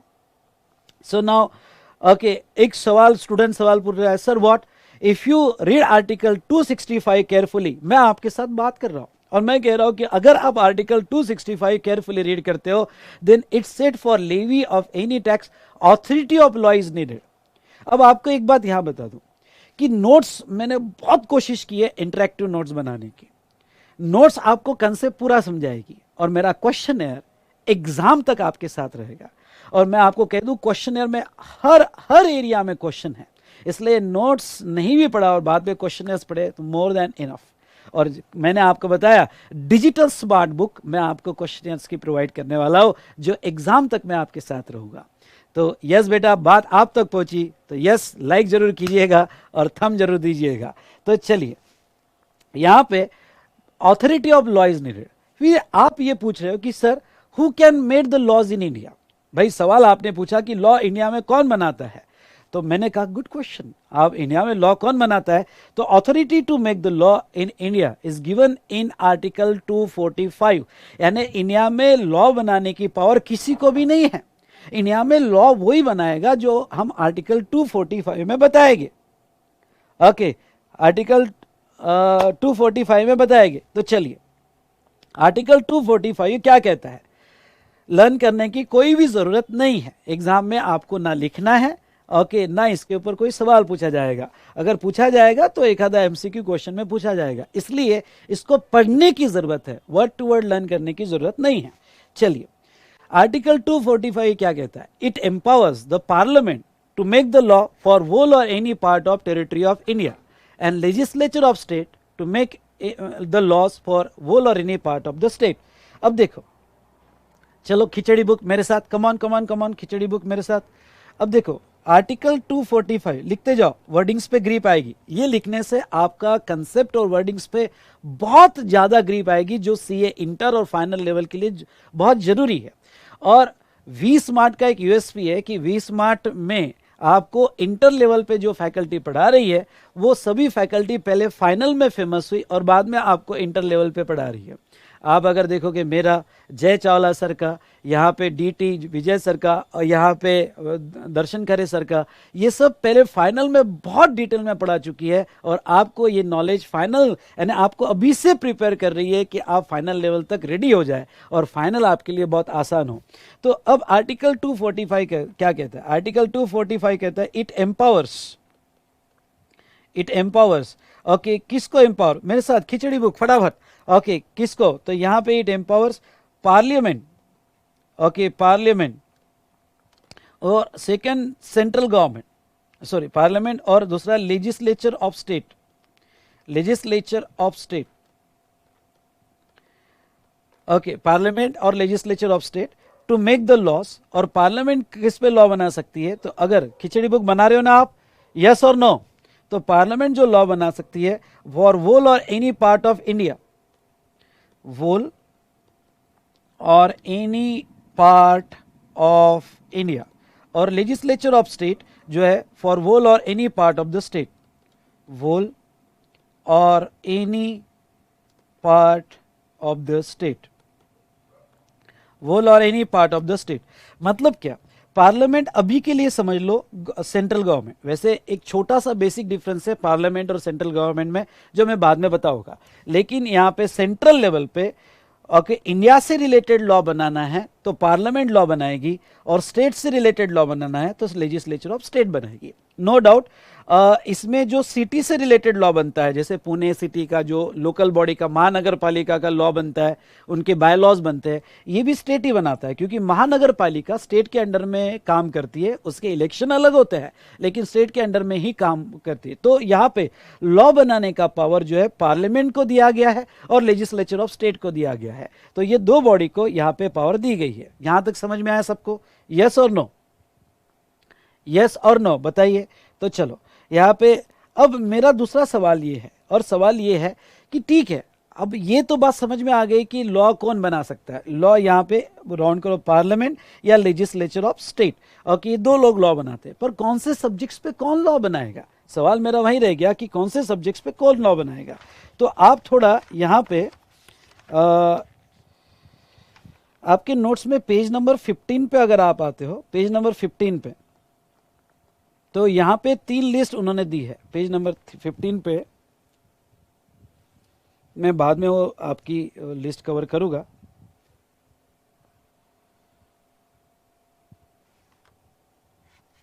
ठीक है, तो ये 3 लिस्ट है। आर्टिकल 246, आर्टिकल 246 ओके, कौन से सब्जेक्ट्स पे पार्लियामेंट लॉ बनाएगी और लेजिस्लेचर ऑफ स्टेट्स लॉ बनाएगा, कौन से सब्जेक्ट्स पे? तो उसमें आर्टिकल 246 में शेड्यूल 7 दिया हुआ है दोस्तों, और शेड्यूल 7 में 3 लिस्ट दी है। ये शायद आपको पता है, मुझे बताओ पता है या नहीं पता है? टोटल 3 लिस्ट है, एक यूनियन लिस्ट, दूसरा स्टेट लिस्ट और तीसरा कॉन्करेंट लिस्ट। ये आपको पता है सभी को? मुझे जवाब चाहिए, सभी को पता है या नहीं पता है? मुझे जवाब चाहिए।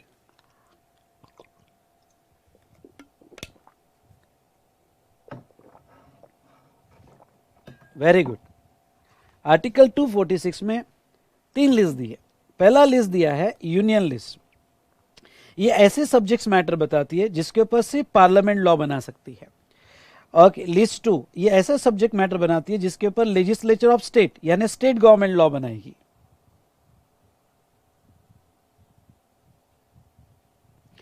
एक सवाल है सर, लॉ पार्लियामेंट बनाती है, ministry of law and justice?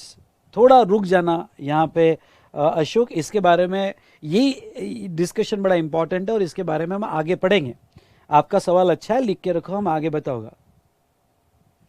ठीक है, तो ये पार्लियामेंट, ये लेजिस्लेचर ऑफ स्टेट यहाँ पे, और तीसरा है कॉन्करेंट लिस्ट। ये कॉन्करेंट लिस्ट मैं आपको बताता हूँ। कॉन्करेंट लिस्ट यानी क्या?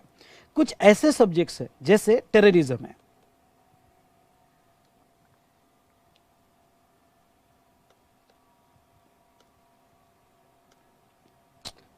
क्या प्रॉब्लम आ रहा है राइटिंग में? चलो ठीक है, कुछ ऐसे सब्जेक्ट है जैसे टेररिज्म है, वुमेन वेलफेयर है, ओके वुमेन वेलफेयर है, उसके बाद में फॉरेस्ट रिलेटेड लॉ है। कुछ ऐसे सब्जेक्ट है जिसके ऊपर सेंट्रल भी लॉ बनाता है, सेंट्रल लेवल पे भी लॉ बनता है, टाडा वगैरह, और स्टेट लेवल पे भी लॉ बनता है। यानी ये सब्जेक्ट पे दोनों गवर्नमेंट लॉ बनाती है और अपने लॉ बनाती है। ओके, सेंट्रल की जेल, जब भी कोई टेररिस्ट अटैक होता है तो उसके ऊपर central as well as state, यानी सेंट्रल गवर्नमेंट भी उसको सजा देगी और स्टेट गवर्नमेंट भी उसको सजा देगा, और दोनों अपने अपने लॉज अलग से बनाएंगे। वो कॉन्करेंट लिस्ट में होता है। जैसे मैंने एजुकेशन से रिलेटेड सेंट्रल बोर्ड भी होता है, स्टेट बोर्ड भी होता है, सेंट्रल लॉ भी होता है और स्टेट, तो दोनों मिलकर नहीं बनाते हैं, दोनों अलग अलग बनाते हैं, पर सब्जेक्ट सेम होता है, तो आपको एक बात कह दूं, जो लिस्ट 1 में सब्जेक्ट है, ध्यान से सुनो, जो लिस्ट 1 में सब्जेक्ट है उसके ऊपर स्टेट लॉ नहीं बनाएगा, जो लिस्ट 2 में सब्जेक्ट है उसके ऊपर सेंट्रल लॉ नहीं बनाएगा। दोनों की पावर टोटली अलग है। लेकिन लिस्ट 3 में ऐसे सब्जेक्ट है जिसमें दोनों गवर्नमेंट लॉ बना सकती है,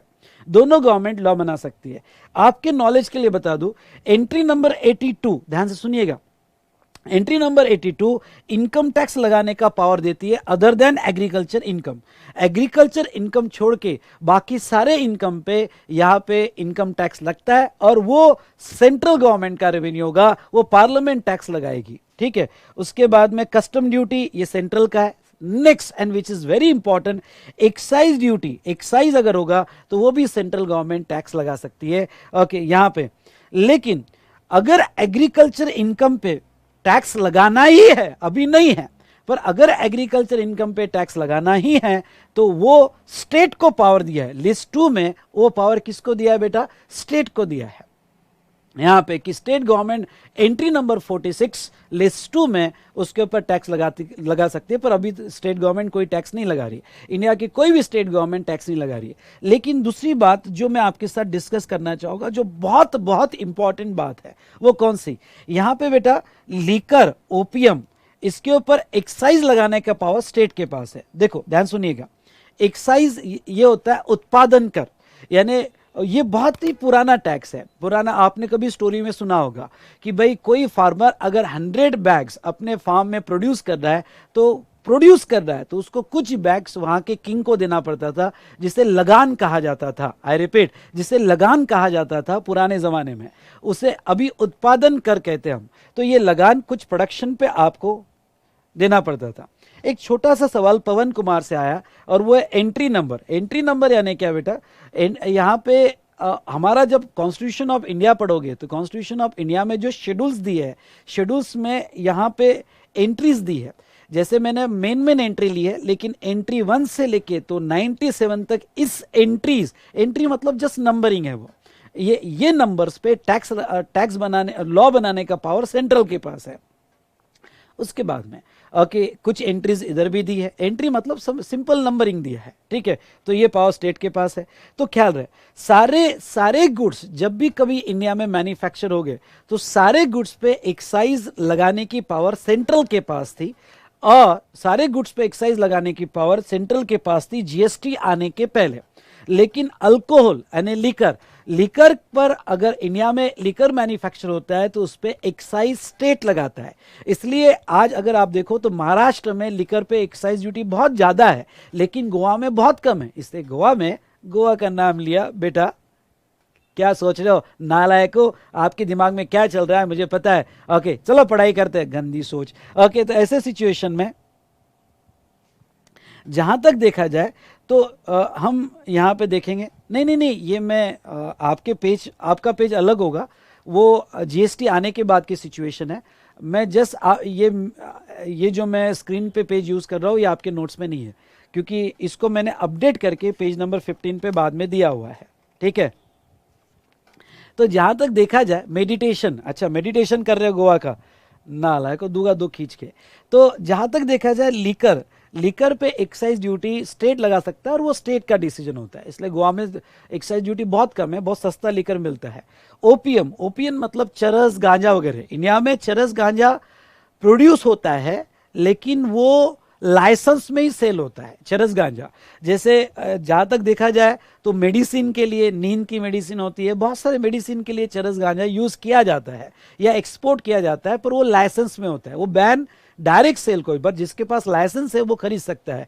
तो इन पे एक्साइज लगाने का पावर स्टेट के पास है। दूसरा मैं आपको ये कहूं कि यहाँ पे entry number 54 okay, entry number 54 words क्या यूज करता है? टैक्स ऑन सेल और परचेज। मतलब ये हुआ कि मैन्युफैक्चर होता है तो उसके ऊपर एक्साइज लगाने का पावर सेंट्रल के पास है, उसके ऊपर एक्साइज लगाने का पावर सेंट्रल के पास है। लेकिन अगर कोई गुड्स सेल होता है या परचेस होता है तो उसके ऊपर सेल टैक्स लगाने का पावर स्टेट के पास था। मेरा रिसोर्ट है ना वहां। अच्छा, ये भी आपको किसने बोला है मुझे पता है। ओके, अब आपको ये बोला होगा मेरा रिसोर्ट वहां पे भी है, मेरा रिसोर्ट हिमाचल में भी है, धर्मशाला में भी है, दुबई में भी है, पूरे इंडिया में भी है। अच्छा, मुझे पता है ये किसने बोला आपको। ठीक है बेटा ठीक है। तो जहां तक देखा जाए तो ये इस तरह से रेवेन्यू का डिवाइडेशन किया है, टैक्सेशन का डिवाइडेशन किया है। ठीक है, तो अब यहां पे ध्यान से सुनिएगा, ध्यान से सुनिएगा। तो जैसे मैं अब मेरे वापस डिस्कशन पे आऊंगा, और डिस्कशन पे बेटा मैं यहाँ पे जैसा मैंने यहाँ से स्टार्ट किया था कि तीनों गवर्नमेंट टैक्स लेती है, सेंट्रल, स्टेट और यहाँ पे म्यूनिसिपल कॉरपोरेशन जिसे हम महानगर पालिका कहते हैं, तीनों गवर्नमेंट यहाँ पे टैक्स कलेक्ट करती है। तो ये आर्टिकल 246 में बहुत क्लियर है कि सेंट्रल कौन सा टैक्स लेगा एक बिजनेसमैन से, स्टेट कौन सा टैक्स लेगा एक बिजनेसमैन से, और म्यूनिसिपल कॉरपोरेशन कौन सा टैक्स लेगा एक बिजनेसमैन से। ओके, तो यहां हमने देखे कि फेडरल स्ट्रक्चर है, 3 टाइप की गवर्नमेंट है। तो चलो एक बार फिर से कह दूं कि आर्टिकल 265 ये कहता है कि यहां टैक्स लगाना है तो लॉ बनाना जरूरी है। लॉ बनाने की पावर अगर आर्टिकल 246 में देखा जाए तो लॉ बनाने की पावर 245 में, लॉ बनाने की पावर आर्टिकल 245 में किसको दी है? तो ये जो है पार्लियामेंट और लेजिस्लेचर ऑफ स्टेट को दी है। उसके बाद में कम ऑन इधर ध्यान दो, उसके बाद में यहां पे कौन कौन से मैटर पे पार्लियामेंट लॉ बना सकता है, लेजिस्लेचर ऑफ स्टेट बना सकता है, तो ये आर्टिकल 246 में शेड्यूल 7 में दिया है। अगर शेड्यूल 7 की 3 लिस्ट आपको समझ में नहीं आई होगी तो डोंट वरी, आगे मैं इसको बहुत डिटेल में लेने वाला हूँ, और जीएसटी कैसे आया वो भी आपके साथ बहुत डिटेल में मैं डिस्कस करने वाला हूँ। अब मुझे ये बताइए यहां तक समझ में आया कि नहीं आया? यस और नो? यहां तक समझ में आया कि नहीं आया? बोलिए फटाफट।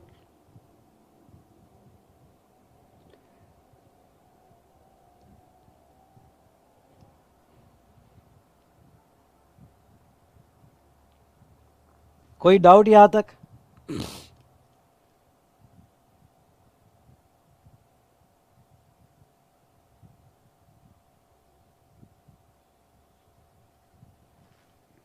या करेक्ट। चलो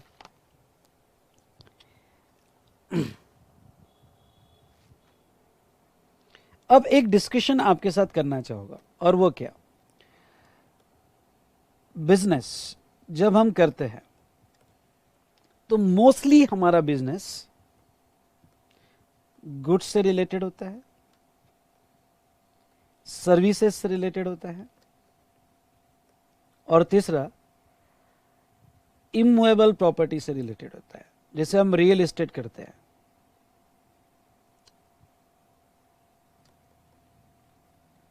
रियल एस्टेट कहते हैं। गुड्स ऑब्वियसली मूवेबल होता है। तो इंडिया वर्ल्ड का कोई भी बिजनेस इन तीनों में ही होता है। आइदर गुड्स होगा, आप देख लो आपके यहाँ अगर कोई बिजनेस होगा, ओके, आपके यहाँ कोई बिजनेस होगा तो आइदर वो गुड्स से रिलेटेड होगा, सर्विसेज से रिलेटेड होगा, यानी घर पे पापा यहाँ पे बिजनेस कर रहे हैं तो कोई ट्रेडिंग कर रहे हैं, मैन्युफैक्चरिंग कर रहे हैं, गुड्स का बिजनेस कर रहे हैं, सर्विस में सैलरी है, कहीं सैलरी मिल रही है मतलब सर्विस है, या प्रोफेशनल सर्विसेज है, या यहाँ पे ब्रोकर एजेंट वगैरह जो है इस टाइप की सर्विसेज है। और एक इमूवेबल प्रॉपर्टी, हम रियल एस्टेट में हैं, हम ओके यहाँ पे फ्लैट खरीदते हैं बेचते हैं, बिल्डर है फ्लैट खरीदता है बेचता है, बिल्डिंग बनाता है बेचता है, इमूवेबल प्रॉपर्टी से रिलेटेड बिजनेस है। ठीक है, तो बिजनेस ये तीनों को छोड़ के होता ही नहीं है, होता ही नहीं है। नो डाउट हमारा जीएसटी का कंसर्न मोस्टली गुड्स और सर्विस से रिलेटेड है, गुड्स और सर्विस से रिलेटेड है, इमूवेबल प्रॉपर्टी से रिलेटेड जीएसटी नहीं लगता है।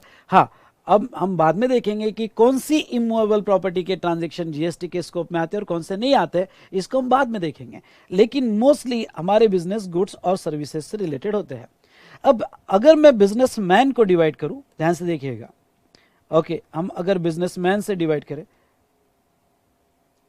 हाँ सॉरी, तो जो, एक मिनट बेटा, तो जो भी टैक्सेस लगेंगे, इनडायरेक्ट टैक्सेस लगेंगे आपके बिजनेस पे, आइदर गुड्स पे लगेंगे, सर्विस पे लगेंगे या इमूवेबल प्रॉपर्टी। इमूवेबल प्रॉपर्टी पे स्टैम्प ड्यूटी लगती है, ये आपको पता ही है। तो जो भी टैक्सेस लगेंगे, ये टैक्सेस गुड्स, सर्विस या फिर इमूवेबल प्रॉपर्टी पे लगेंगे। अब मैं थोड़ा डिस्कशन को आगे बढ़ाना चाहूंगा, और ये डिस्कशन क्या, मुझे बताओ कितने टाइप के बिजनेसमैन होते हैं। ओके, एक होता है, अगर आपको याद होगा तो ट्रेडर, दूसरा मैन्युफैक्चरर, ओके, तीसरा यहां पे सर्विस प्रोवाइडर या फिर प्रोफेशनल्स, वो बिजनेस कर रहे हैं। और एक रियल एस्टेट में बिजनेस कर रहे हैं, सेल और परचेस, इतने टाइप के businessman all over world India में होते हैं। Okay, trader, manufacturer, service provider या प्रोफेशनल्स, या फिर रियल एस्टेट में जो बिजनेस कर रहे हैं। बिल्कुल सही बेटा। अब वो ट्रेडर में रिटेलर हो गया, होलसेलर हो गया। अब ट्रेडर में अगर और डिवाइड करें, जो ट्रेड करता है वो, उसमें यहाँ पे डिस्ट्रीब्यूटर हो गया, ओके, उसमें फिर वो डिस्ट्रीब्यूटर हो गया, होलसेलर हो गया, रिटेलर हो गया, इस टाइप के यहाँ पे आगे और डिवाइडेशन उसका होते जाता है। ठीक है, अब मैं आपसे ये पूछना चाहूँगा, ओके, इस 3 बातों को ध्यान में रखते हुए कुछ सवाल आपके सामने। पहला, बताओ गुड्स में डील करने वाले कितने लोग होते हैं, जो गुड्स में डील करते हैं? यस, मैं आंसर आपसे चाहूंगा, जो गुड्स में डील करते हैं ऐसे कितने लोग होते हैं?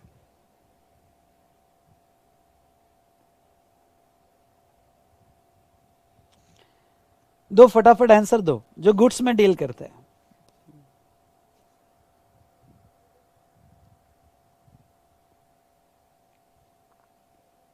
बताओ कौन कौन जो गुड्स में डील करता है? गुड्स में डील करने वाले मोस्टली ट्रेडर होते हैं, फिर ट्रेडर में डिस्ट्रीब्यूटर, होलसेलर और रिटेलर, मोस्टली ट्रेडर जो गुड्स में डील करते हैं। सेकंड, गुड्स में डील करने वाले मैन्युफैक्चरर भी होते हैं, जो गुड्स बनाते हैं और सेल करते हैं। मतलब जब भी मैं गुड्स की बात करूंगा तो आपके दिमाग में पिक्चर क्या आना चाहिए? जब भी मैं गुड्स की बात करूंगा तो आपके दिमाग में पिक्चर आना चाहिए कि मैं बात कर रहा हूं इंडिया के ट्रेडर्स की, मैं बात कर रहा हूं इंडिया के मैन्युफैक्चरर की। ठीक है, और अगर मैं सर्विस की बात कर रहा हूं, क्योंकि मैं आपको पढ़ाने वाला हूं गुड्स एंड सर्विसेज टैक्स, जब मैं सर्विस की बात कर रहा हूं मतलब मैं सर्विस प्रोवाइडर की या प्रोफेशनल्स की बात कर रहा हूं, और कि उनके बारे में आपको ये इंडियन लॉ कैसा है ये समझाने की कोशिश कर रहा हूं। ओके, तो जहां तक देखा जाए बिल्कुल सही आंसर बेटा, in the typical normally businessman, trader, manufacturer, बिल्कुल सही है। ओके, यहाँ पे ट्रेडर और मैन्युफैक्चरर। अब मैं आपको एक बात बता दूं, समझ लो यहाँ पे मैन्युफैक्चरर है, ये बहुत बेसिक है और ये जानना बहुत जरूरी है। एक मैन्युफैक्चरर है, और ये जो मैन्युफैक्चरर है, ये मैन्युफैक्चरर यहाँ पे रॉ मटेरियल परचेस कर रहा है और रॉ मटेरियल से पिस्टन बना रहा है। ओके, ये जो बाइक को पिस्टन लगता है, ये यहाँ पे मैन्युफैक्चरिंग कर रहा है। ये पहले तो मैन्युफैक्चरिंग कर रहा है और फिर वो बजाज को, यहाँ पे बजाज कंपनी है और ये बजाज कंपनी को सेल कर रहा है, यहाँ पे सेल भी हो रहा है। तो यहाँ 2 इवेंट्स हुए हैं, ध्यान सुनना, 2 इवेंट्स हुए हैं। पहला हुआ है मैन्युफैक्चरिंग और दूसरा हुआ है सेल। तो इस मैन्युफैक्चरर को कितने टैक्सेस देने पड़ेंगे जब उसने, कितने इनडायरेक्ट टैक्सेस देने पड़ेंगे जब उसने मैन्युफैक्चरिंग भी किया और सेल भी किया? चलो बताओ, देखना चाहोगा? यस, चलो बताओ। मेगा का कहना है कि इसको 2 टैक्सेस पे करने पड़ेंगे, चिरायु का कहना है 2 टैक्सेस पे करने। चलो नाम भी बताओ, चलो फटाफट नाम भी बताओ, कौन से 2 टैक्सेस, कौन से 2 टैक्सेस पे करने पड़ेंगे? क्योंकि उसने 2 इवेंट को टच किया, उसको 2 करंट लगने वाले हैं, 2, क्योंकि टैक्स इवेंट्स पे है, ये बहुत बेसिक है, टैक्स इवेंट्स पे, और उसने 2 इवेंट को टच किया तो 2 करंट लगने वाला है। यस बिल्कुल सही बेटा, मैन्युफैक्चरिंग किया इसलिए उसके ऊपर एक्साइज पे कर, एक्साइज भी आएगा, एक्साइज भी आएगा, और उसके ऊपर सेल्स टैक्स भी आएगा, सेल्स टैक्स भी आएगा। अब बताओ हमने जो अभी तक डिस्कशन किया, एक्साइज का पैसा कौन लेगा? राम राम बेटा, राम राम। एक्साइज का पैसा कौन लेगा? और सेल किया इसलिए सेल्स टैक्स भी आएगा। एक्साइज का पैसा कौन लेगा? वेरी गुड, एक्साइज का पैसा सेंट्रल गवर्नमेंट लेगा। हाँ, अल्कोहल होता तो स्टेट गवर्नमेंट, लेकिन बाकी सभी गुड्स पे एक्साइज ड्यूटी सेंट्रल गवर्नमेंट लेगा। वेरी गुड शुभम, आपने सही आंसर दिया, सेंट्रल गवर्नमेंट लेगा। और सेल्स टैक्स का पैसा कौन लेगा? अभी अभी मैंने आपको बताया था, सेल्स टैक्स कौन से लिस्ट में, लिस्ट 1 में है या लिस्ट 2 में है?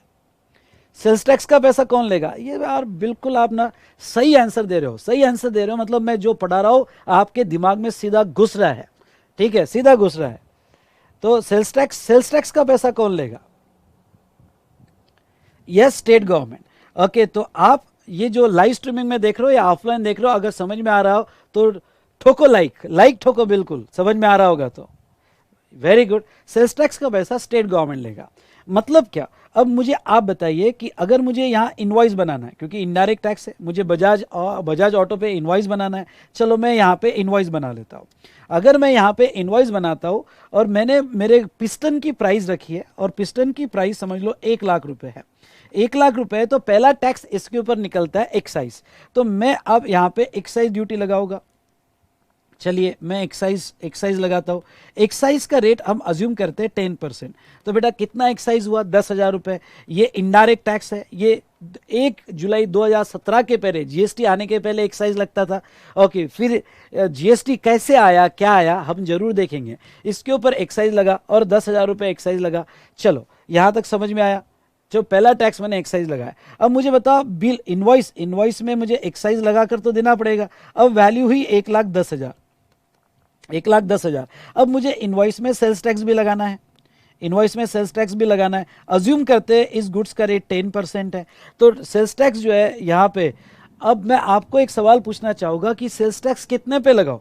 1 लाख पे लगाओ या 1,10,000 पे लगाओ? बताओ सेल्स टैक्स कितने पे लगाओ? 1 लाख पे लगाओ या 1,10,000 पे लगाओ?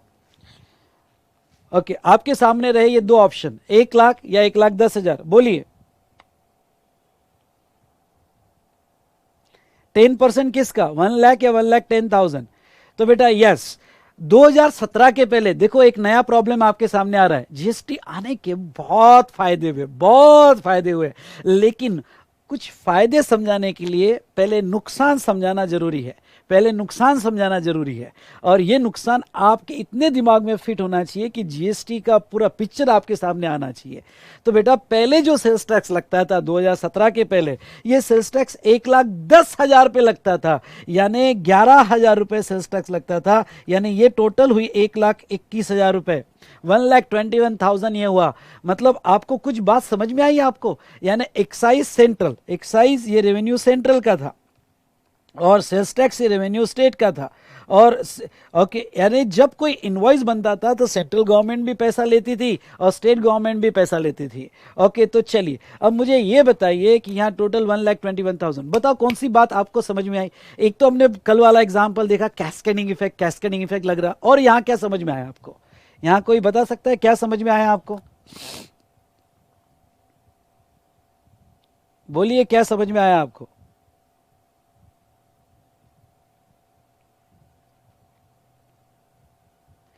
फिर से कैस्केडिंग इफेक्ट। यहां कैस्केडिंग इफेक्ट कैसा हो रहा है? हमने कल वाले एग्जाम में देखा था कि सेल्स टैक्स का ही कैस्केडिंग इफेक्ट हो रहा है, और यहां तो स्टेट गवर्नमेंट जब टैक्स लगा रही है तो उसमें एक्साइज ले रही है, मतलब फिर से टैक्स और टैक्स। कितने नुकसान हो रहे थे? जीएसटी समझना है ना आपको, तो कितने नुकसान हो रहे हो पहले वो समझ लो। ओके, प्रॉब्लम समझ लो। तो सेंट्रल का स्टेट में फिर से टैक्स लग रहा है, सेल्स टैक्स लग रहा है, और अभी तो मैंने जो ऑक्ट्राय लोकल बॉडी टैक्स लगता था वो तो लिया ही नहीं। अब देखो ये पिस्टन्स भाई बजाज ने खरीद लिया, और बजाज ने फिर ये पिस्टन्स खरीद कर, क्योंकि बजाज का ये रॉ मटेरियल है, तो पहले ऐसा होता था कि किसी का फिनिश गुड्स किसी और के लिए रॉ मटेरियल होता था, तो बजाज के लिए ये तो रॉ मटेरियल है। अब बजाज ये पिस्टन जब खरीद रहा है, ध्यान से सुनना, ओके, पिस्टन्स खरीद रहा है, इससे बाइक बना रहा है। ओके, तो बाइक के लिए तो बहुत सारे इनपुट्स लगते हैं, उसमें से पिस्टन से एक इनपुट ले रहा हूं। ओके, अब बाइक बना रहा है, तो बजाज ये ट्रेडर हुआ या मैन्युफैक्चरर हुआ? Come on come on come on, बताओ, बजाज ये ट्रेडर हुआ या मैन्युफैक्चरर हुआ? बजाज ये ट्रेडर हुआ या मैन्युफैक्चरर हुआ? पहला मैन्युफैक्चरर हुआ, फिर दूसरा बजाज ये ट्रेडर है या मैन्युफैक्चरर है? बोलो फटाफट।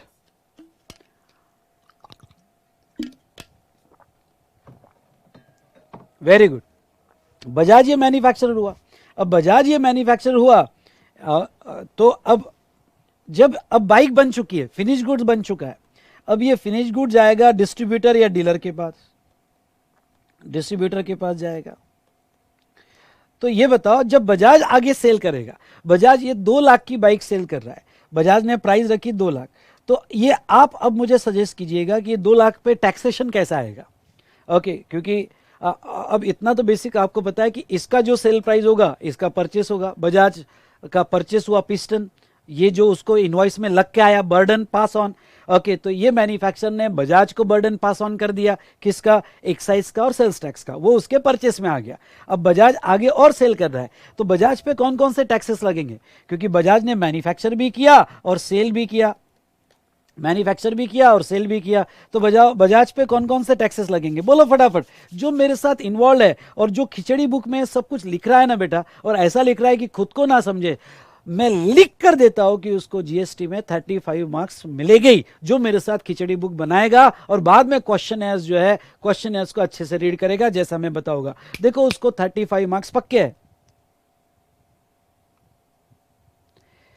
तो बजाज को भी यहां पे जो है दोनों टैक्स लगने हैं, एक्साइज और सेल्स टैक्स। तो यहां पे यस, इसके ऊपर एक्साइज लगेगी, डबल टैक्सेशन तो रहेगा ही, कैस्केडिंग इफेक्ट रहेगा ही, लेकिन एक्साइज लगेगी। अज्यूम करते हैं 10%, तो बजाज 10% का एक्साइज दे रहा है 20,000, यानी ये हुआ 2,20,000 रुपए, और ये 2,20,000, और उसने सेल भी किया, इसलिए सेल्स टैक्स भी लगता था, sales tax at the rate 10%। Okay, यानी यहाँ पे फिर से 22,000 रुपीज उसके ऊपर टैक्स लग के डिस्ट्रीब्यूटर को चले गया गुड्स। ओके, तो यहाँ प्राइस हुई 2,42,000, यहाँ प्राइस हुई 2,42,000, और आगे गुड्स किसको चले गया? तो आगे गुड्स यहाँ पे डिस्ट्रीब्यूटर को चले गया। ठीक है, डन। अब जो बेटा डिस्ट्रीब्यूटर है, अब तो गुड्स बन गया, अब कोई आगे मैन्युफैक्चरिंग नहीं, डिस्ट्रीब्यूटर से गुड्स होलसेलर के पास आ रहा है।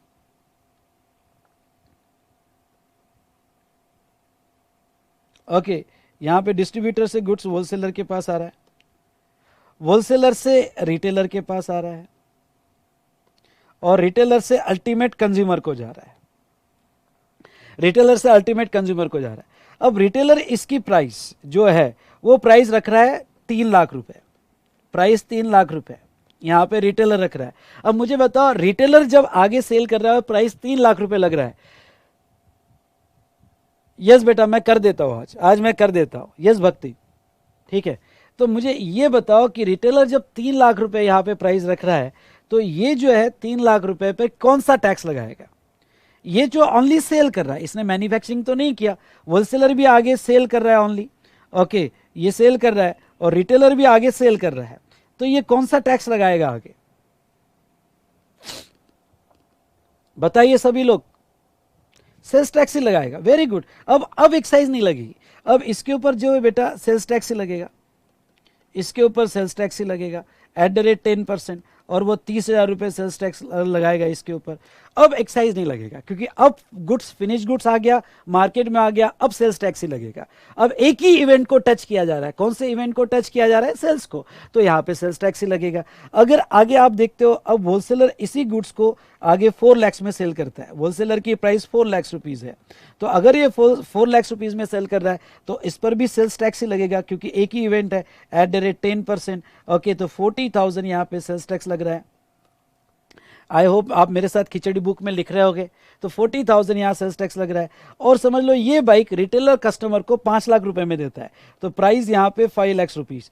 तो ये 5 लाख रुपीज जो है यहाँ पे इसके ऊपर भी ओनली सेल्स टैक्स लगेगा, और सेल्स टैक्स यहाँ पे 10%, यानी कितना बेटा? 50,000 रुपीज यहाँ पे लगेगा। यानी इंडिया में बिजनेस कैसा चलता था, ध्यान से सुनिएगा, इंडिया में बिजनेस कैसा चलता था और टैक्स इंपैक्ट कैसे होते थे, जस्ट इस एग्जांपल से मैं आपको समझाना चाहता हूं। इस एग्जांपल से समझाना चाहता हूं कि पहले इंडिया में बिजनेस कैसे चलते थे और उसके टैक्स इंपैक्ट कैसे होते थे। कम ऑन, समझ में आया कि नहीं आया? और समझ में आ रहा होगा तो एक लाइक जरूर ठोकिएगा, नॉलेज आपको पूरा मिलेगा। मतलब जब तक गुड्स मैन्युफैक्चरिंग चेन में है, जब तक गुड्स मैन्युफैक्चरिंग चेन में है, तब तक जो है उसके ऊपर एक्साइज भी लग रहा है और सेल्स टैक्स भी लग रहा है। सेंट्रल गवर्नमेंट भी टैक्स ले रही है और स्टेट गवर्नमेंट भी ले रही है। और एक टैक्स लगता था जो मैंने अभी पिक्चर में नहीं लिया, वो लगता था ऑक्ट्रा या local body tax. Okay, octroi या local body tax, is it clear?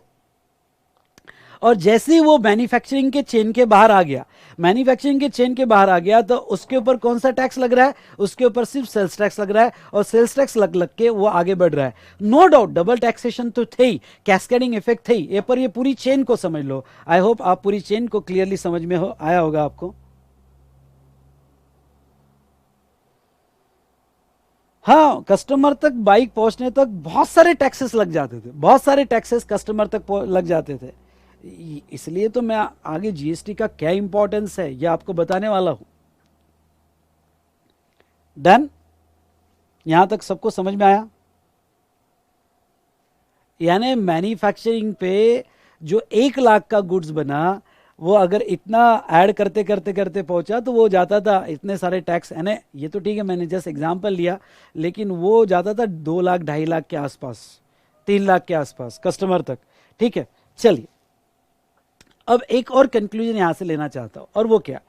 Central government को, ध्यान सुनना मेरा ये स्टेटमेंट, सेंट्रल गवर्नमेंट को यहां पे पूरी स्क्रीन देखना है, पूरी स्क्रीन देख लो।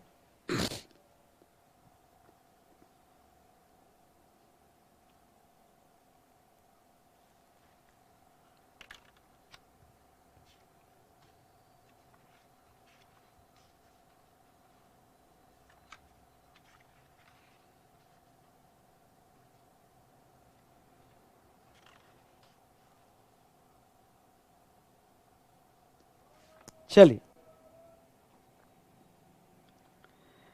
तो बेटा यहां पे मैं आपको बता दूं,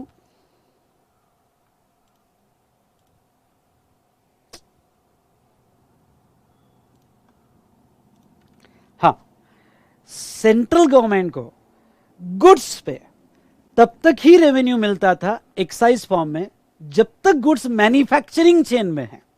यानी एक से दूसरा मैन्युफैक्चर, दूसरे से तीसरा मैन्युफैक्चर, तीसरे से चौथा मैन्युफैक्चर, जब तक गुड्स मैन्युफैक्चरिंग चेन में है तब तक सेंट्रल गवर्नमेंट को एक्साइज फॉर्म में गुड्स रेवेन्यू मिलता था।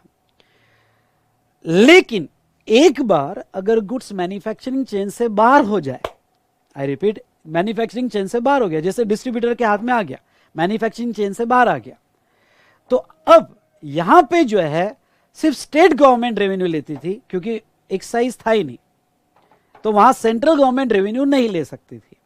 हाँ, स्टेट गवर्नमेंट तो पहले से रेवेन्यू ले, देखो यहां पे भी सेल्स टैक्स है, सेल्स टैक्स है, यानी स्टेट गवर्नमेंट के तो दोनों, सॉरी, 5 उंगलियां, या मैं कहूंगा 10 उंगलियां घी में थी।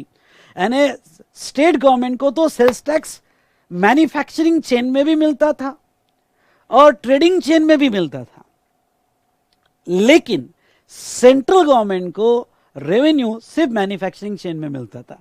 यहां तक समझा? यहां तक समझा? जो भी मेरे से कनेक्टेड है फटाफट बोलो यस और नो, यहां तक समझा या नहीं समझा? ठीक है, चलो, तो बेटा जहां तक है, मैन्युफैक्चरर ट्रेडर भी होते हैं और प्योरली कुछ ट्रेडर होते हैं जो परचेस और सेल करते हैं। तो चलिए अब इसके आगे का बहुत इंपॉर्टेंट डिस्कशन, बहुत ही इंपॉर्टेंट डिस्कशन मैं लूंगा ब्रेक के बाद। ठीक है, चलो, और यहां तक अच्छा लगा होगा तो लाइक ठोको, पूरा समझ में आया होगा तो लाइक ठोको। ठीक है, चलो अब आगे का डिस्कशन ब्रेक के बाद।